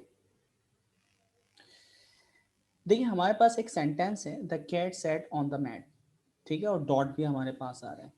इसको हम बैगिंग के ज़रिए अगर कवर करें, फिर मैं कह रहा हूँ कि ये हमारा पार्ट नहीं है, लेकिन ये है कि हमें थोड़ा सा पता होना चाहिए। अगर आप रैंडम फॉरेस्ट या इसके अलावा जो दूसरे हमारे पास एल्गोरिथम है उसके थ्रू इसको सॉल्व करना चाह रहे हैं मशीन लर्निंग को, तो आप कर सकते हैं।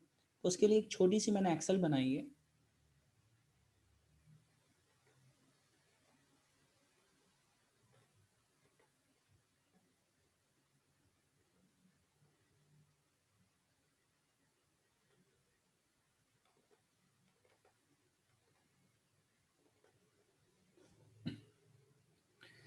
देखिए हमारे पास बैगिंग के अंदर हम एन ग्राम, एन का मतलब है नंबर, आप कोई भी डिसाइड करें जिसके अंदर आप 2 या 3 वर्ड के आपस में रिलेशन बनाते हैं, कम्बिनेशन बनाते हैं। तो एन ग्राम का मतलब है कम्बिनेशन बनाना, ठीक है।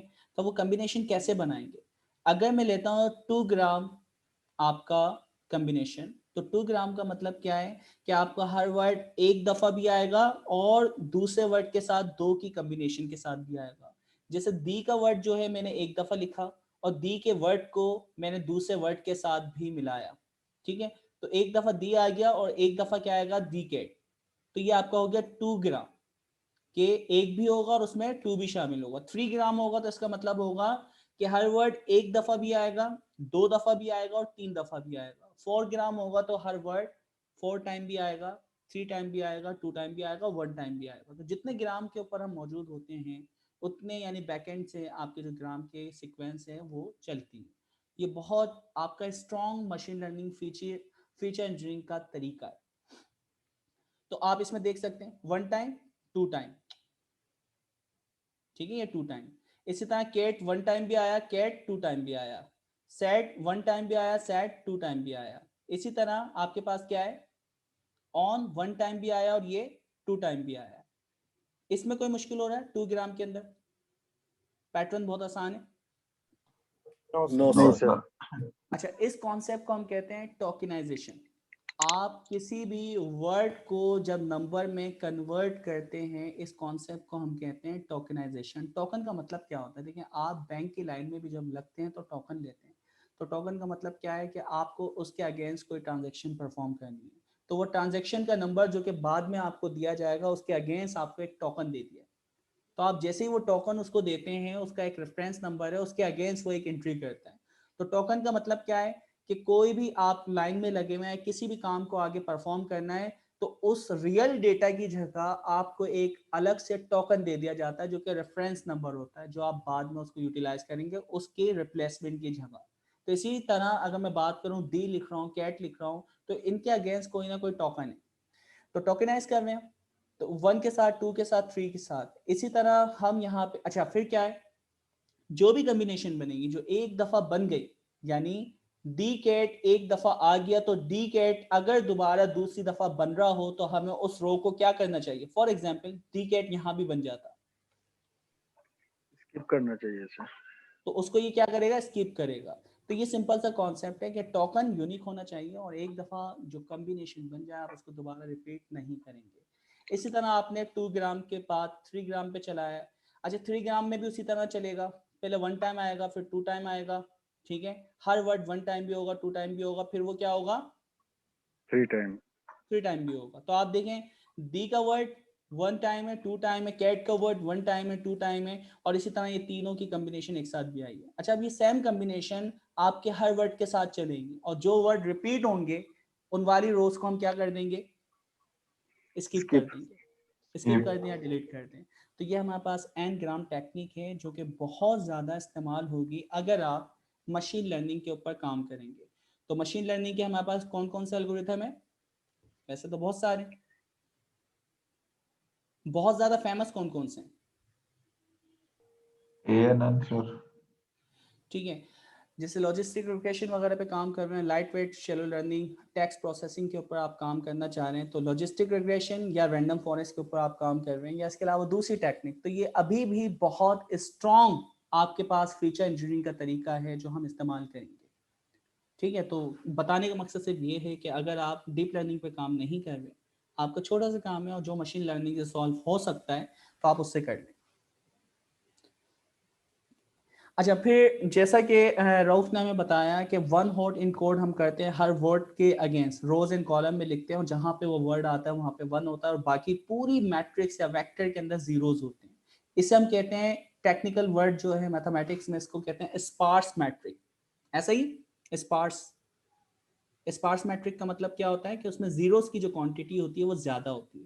तो ये हमारी कौन सी मैट्रिक्स कहलाती है जिसमें जीरो की क्वांटिटी ज्यादा होती है?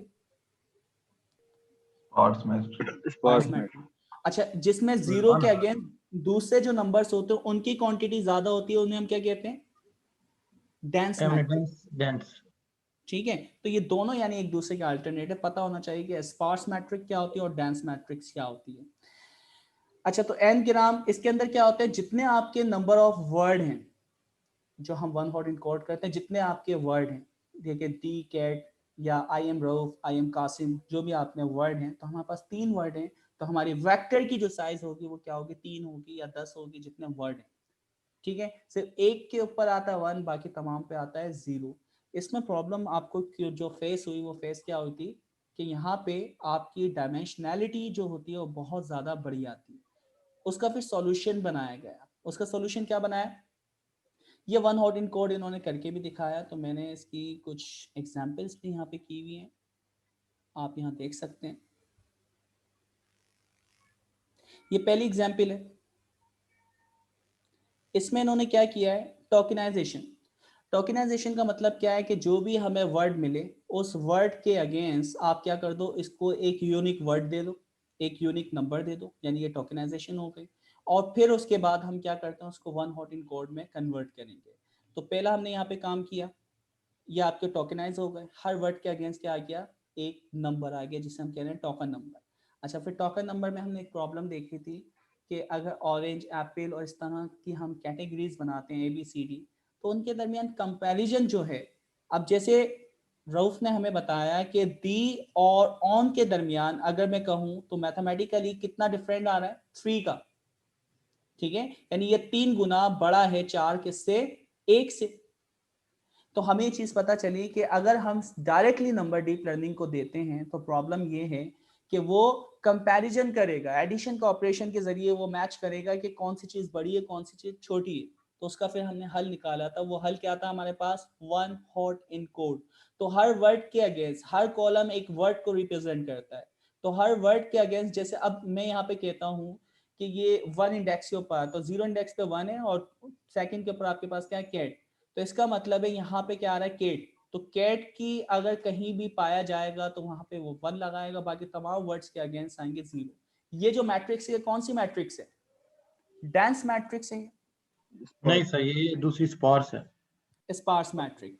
ठीक है, डायमेंशनैलिटी बहुत ज्यादा आ रही है। अभी आप देखें सिर्फ 2 वर्ड लिखे थे मैंने, ठीक है, 2 वर्ड लिखे या 2 सेंटेंस लिखे हैं, 2 लाइनें लिखी हैं, और उसके अगेंस्ट आपके देखें डायमेंशनैलिटी कितनी ज्यादा बढ़ गई। फिर हमारे पास दूसरे हमारे पास तरीके आए थे, और वो तरीके क्या क्या हैं? अच्छा, मैं यही सेम काम वर्ड के अगेंस्ट कर सकता हूँ, हर वर्ड के अगेंस्ट कोई इंडेक्स देना, और इसी तरह यही सेम काम हम किसके अगेंस्ट कर सकते हैं? करेक्टर के अगेंस्ट, ठीक है। तो करेक्टर्स, अब ये देखिए 50 करेक्टर के अगेंस्ट 1 हॉट इनकोड कर रहा है, तो हर करेक्टर के अगेंस्ट हम क्या लगा सकते हैं? 1 हॉट इनकोड। तो आप इसके इंडेक्स वगैरह भी चेक कर सकते हैं, टोकनाइजेशन वगैरह चेक कर सकते हैं, तो ये चीज़ें आपको चेक करना आती है ना। कहाँ पे होंगे आपके? अच्छा देखें, डीप लर्निंग की प्री डिफाइंड जो मॉडल्स वगैरह हैं, जैसे मैंने इस्तेमाल किया इंपोर्ट स्ट्रिंग प्रिंटेबल, तो आपके टैक्स में बहुत सारे ऐसे यानी वर्ड होते हैं, ऐसे करेक्टर्स होते हैं जो कि प्रिंट नहीं होते या आपकी लैंग्वेज वगैरह में इस्तेमाल नहीं होते ना। तो जैसे कि स्पेसेस आ रहे हैं, स्ट्रिप का जो फंक्शन है, लेफ्ट साइड पे स्पेस है, राइट साइड पे स्पेस है, तो अगर मैं उसको कन्वर्ट करूं तो स्पेस का भी जो करेक्टर होता है आई थिंक 32 होता है ना ASCII कोड, तो वो भी कन्वर्ट होता है किसी ना किसी 1 हॉट इन कोड के अंदर। तो इस तरह के जो करेक्टर्स होता है उनको क्या करेगा, ये स्किप करेगा। बाकी इस कोड को आप थोड़ा सा ना इसके इंडेक्स नंबर वगैरह जैसे ऊपर हमने एक्सप्लोर किया है कि रिजल्ट में ये आ रहा है, टोकन इंडेक्स में ये आ रहा है, तो इस तरह आप हर लेटर के अगेंस्ट भी चीज़ों को एक्सप्लोर कर लेंगे। तो मैं डायरेक्टली 1 हॉट इन कोड का रिजल्ट डिस्प्ले करवा रहा हूँ। 1 हॉट इन कोड जो कि आपने इतनी मेहनत से किया, इतना सारा कोड लिखा, हमारे पास कैरिज के अंदर डायरेक्टली क्या होते हैं, टोकनाइजर वगैरह का फंक्शन है कैरिज के अंदर प्री प्रोसेसिंग। तो इतनी मेहनत से जो हमने ऊपर काम किया है उसका सारा काम मैं सिर्फ एक लाइन से कर सकता हूँ। तो यहाँ पे आप देख लें, TensorFlow, carriage, pre processing, tax में हम गए, टोकनाइजर को हमने इंपोर्ट किया, सेम वही हमने टैक्स लिखे। टोकनाइजर क्या कर रहा है, हम मैक्सिमम 1000 जो वर्ड है ना, तो हमारे जो 1000 वर्ड के टोकन जनरेट होंगे उससे ज़्यादा नहीं। तो इस सैंपल्स में से जो भी टेक्स्ट लिखा होगा, नया वर्ड जो भी मिलता है, 1000 जो उसको इनिशियल वर्ड मिलते हैं उनके अगेंस्ट उसके नंबर देगा। तो आप चाहे 10,000 कर दें, 20,000 कर दें, ये आपके ऊपर है। तो 1 हॉट इन कोड सबसे पहले वाला टोकनाइज क्या करेगा, हर वर्ड के अगेंस्ट उसको टोकन देगा, और उसके बाद फिर हम उसको बाइनरी में कन्वर्ट कर रहे हैं, तो बाइनरी आपको पता है 1 हॉट इन कोड है। तो इसको भी हम थोड़ा सा एक्सप्लोर कर लेते हैं, रिजल्ट का आपको पता चल जाएगा, ठीक है।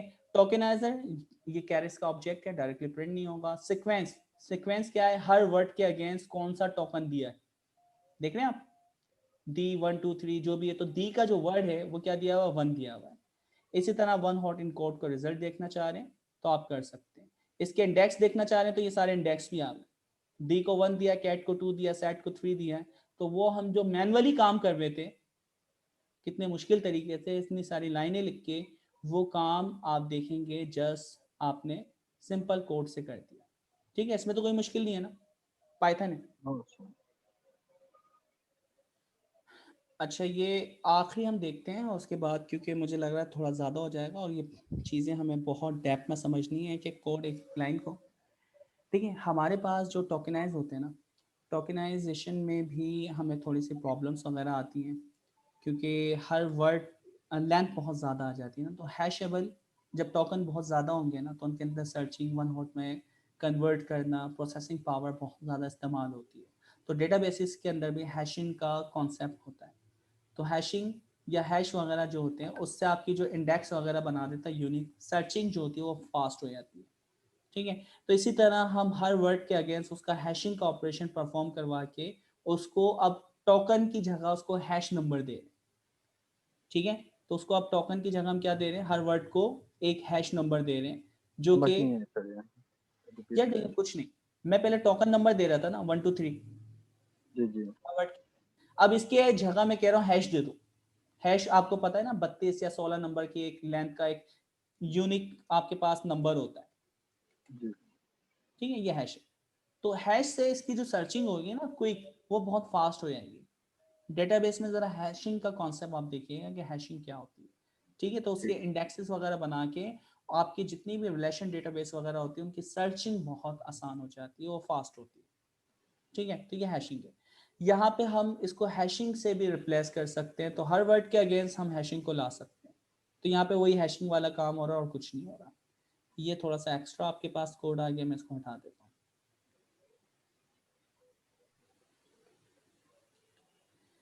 अच्छा, यहाँ पे जो सीखने वाली चीज है, हम नेक्स्ट टॉपिक की तरफ जा रहे हैं जिसका नाम है वर्ड एम्बेडिंग। वर्ड एम्बेडिंग कुछ कहना चाह रहे हैं? ज्यादा हो गया? बिल्कुल बिल्कुल, मैं समझ सकता हूँ। और ये सारे फिर हम न्यू बिल्कुल फ्रेश होके पढ़ें तो बेहतर है। ठीक है, तो थ्योरेटिकल हमने एम्बेडिंग वगैरह को सीख लिया कि एम्बेडिंग क्या होती है। नेक्स्ट हम क्लास के अंदर इसकी कोड की इम्प्लीमेंटेशन करेंगे।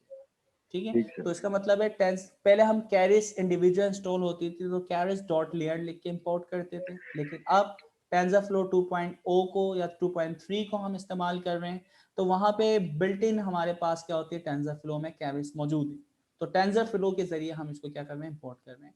तो बाकी ये चीजें मैं इस कोड को ना अपलोड कर दूंगा, सबसे बेस्ट है ना। आप लोगों ने कोड देखे हैं चैप्टर 5 के सारे, ये बताएं सर। काइंडली वो प्रेजेंटेशन भी अपलोड कर दें। बिल्कुल बिल्कुल, मैं उसको भी कर दूंगा। थैंक यू ठीक है, सर। आप लोगों ने कोड देखे, मुझे ये बताएं। चैप्टर 5 के सर? चैप्टर 5 के सारे कोड देखें, कोड चलाएं आप लोगों ने? जी सर, रन किए। होगा हमेशा सिस्टम पे रन? मैं उस पे कर रहा था, कॉलेब सारे नहीं हुए। अच्छा, बीच तो में कुछ सारे इश्यूज नहीं आ हुए? रहे लेकिन कॉलेब पे हो रहे हैं। ओके, कॉलेब पे भी बहुत सारे आपको इशू क्रिएट करेंगे, जीपीओ टीपीओ वगैरह के मसले हैं, तो वो सारे सॉल्यूशन वगैरह मैंने इसमें लिख दिए हैं, तो काइंडली एक नज़र देख लीजिएगा, ताकि आपकी देखें, जब तक कॉन्फिडेंस बिल्ड नहीं होगा, जब तक आप एक दफ़ा ये कोड चला रहे, तो हमारे जितने भी कोड है ना, उन सबके रिजल्ट सारे कोड वगैरह हमने यहाँ पे रखे हुए, तो लाजमी आप एक नज़र देख लीजिएगा। ठीक है, जैसे कि यार रन लॉकली और मैंने कॉटनेट। कैट वर्सेस डॉग डिटेक्टर जो है ना, वो बेसिकली जीपीयू पे चलाया है। ठीक है, 1050 Ti पे सर। मैंने ठीक उस है, पर लर्निंग रेट 0.001 रखा था। मैं ओके 25,000 इमेजेस थी। ठीक, तो सर वो एक ही पॉप पे जो है वो 1.5 घंटा हो गया था और वो नहीं चला उसके बाद। नहीं नहीं चल नहीं, रहा देखो था मतलब, लेकिन वो टाइम बहुत ज़्यादा लगा रहा था। फैसल, होता ये है कि जीपीओ को ना इनेबल करना पड़ता है। हाँ जी ठीक सर है, मैंने अपना पर्सनल जीपीयू पे चलाया था। हाँ हाँ, पर्सनल लोकल के मैं बात कर रहा हूँ, सर चाहे मैंने कॉलेज। टेंसरफ्लो जीपीयू वाली की हुई है, वो सीपीयू पे चलाते ही नहीं है। टेंसरफ्लो जीपीयू वाला वर्जन अगर आप कर लेते हैं ना कोंडा एनवायरनमेंट के अंदर, तो वो बेसिकली चलता ही आपका जीपीयू के ऊपर कोड है। अच्छा, वो तुम एक दफा देख ली, बिल भी कर उसकी ना, हम देखते हैं हमें जीपीओ इनेबल करना पड़ता है सर। ठीक है, तो वो देखना पड़ता है। ये मैंने इसके अंदर चैप्टर 5 के अंदर ना वो कोड किया हुआ है, तो ये जरा ये लोड कर लेना, क्योंकि अभी इंटरनेट शायद से लो आपकी स्ट्रीमिंग वगैरह हो रही है, तो इसको एक नज़र देख लीजिएगा। सर वो बेसिकली मैंने एनवीडिया की एक ऐप है, एनवीडिया की ऐप है, बेसिकली उसको मेक करना पड़ता है सी मेक के थ्रू। एनवी टॉप के थ्रू जब मैं जीपीयू के रिसोर्सेज मुहैया करता हूँ ना यूबंटो के ऊपर, तो वो बेसिकली शो कर रहा होता है कि वो फुल यूटिलाइज हो रहा होता है, 100% सीपीयू यूजेज होता है जीपीयू का, और मेमोरी भी 4 GB पूरी यूज हो रही होती है। अच्छा, चलो फिर बेस्ट है, जीपीओ की यानी दिखा रहा होता है ना। जी बिल्कुल सर, वो मेमोरी यूजेज और वो सारा एनवी टॉप, वो मुझे एक हफ्ता लगा था, लेकिन वो मुझे समझ आ गया था कि वो किस तरह रिसोर्स मॉनिटर करना है जीपीयू का यूबंटो के अंदर। सही है। अब जैसे देखो यहाँ पे जीपीओ वगैरह हमने इनेबल करना पड़ता है ना, इस तरीके से कुछ ये कोड्स हैं, तो बिल्कुल मैंने सर, दो वो तीन कोड शेयर टेंसरफ्लो किए। 2.0 में ना जीपीयू के लिए अलग से कोंडा के अंदर सपोर्ट आ गई है। टेंसर कोंडा इंस्टॉल टेंसरफ्लो जीपीयू करेंगे ना अगर आप, तो वो जीपीयू वाला वेरिएंट इंस्टॉल हो जाएगा। ठीक है, तो उसमें आप जो भी मॉडल ट्रेन करेंगे या रन करेंगे, वो बैकएंड से जो है ना वो चलेंगे ही आपके जीपीयू के ऊपर। बिल्कुल ऐसा ही है, बिल्कुल ऐसा ही। ठीक लेकिन है, सर उसमें है कि अगर आप एक दफ़ा एक मॉडल चला देते हैं, तो अगली दफ़ा से आपको कर्नल रिफ्रेश किए बगैर अगर आप दूसरा मॉडल चलाते हैं ना उसके ऊपर, तो वो क्रैश कर देगा आपका प्रोग्राम, क्योंकि वो एक दफ़ा पूरी मेमोरी एक मॉडल को असाइन कर देता है, और नेक्स्ट टाइम के लिए जब आप मॉडल दोबारा उस पर लोड करेंगे ना, कोई नेक्स्ट मॉडल फॉर एग्जाम्पल आपने दूसरा कोड स्टार्ट कर दिया, तो आपको एनाकोंडा वगैरह बंद करके इसके सारे प्रोसेसेस को किल करके, तो रिफ्रेश करके कर्नल को रीस्टार्ट करके दोबारा से सब कुछ करना पड़ेगा, सही। फिर वो चलेगा आपका मॉडल। अच्छा फैसल, ये हमारे एक्सपेरिमेंटल हमारे क्या नाम है एक्सपीरियंस है, जो लिटरली जब हम बार बार करेंगे तो हमारे पास यानी आएंगे, और जब भी हम सीखेंगे, तो ये बहुत सारी चीज़ें आहिस्ता आहिस्ता हम सबको पता चलती रहेंगी, तो खैर इसको देख लेंगे हम। ठीक है, ठीक सर। लेकिन ये कि एक दफ़ा आप लोग के सारे चैप्टर 5 का जितने कोड है ना, एक एक कोड को चलाना है, एक कोड भी नहीं रहना चाहिए। ठीक। ठीक है, any question? No sir, no. चलें फिर हम क्लास को यहीं पे एंड करते हैं इंशाल्लाह ताला, फिर नेक्स्ट क्लास में मुलाकात होगी। जब ओके तक के सर, लिए अल्लाह हाफिज़। अल्लाह हाफिज़। अल्लाह हाफिज़। Thank you sir.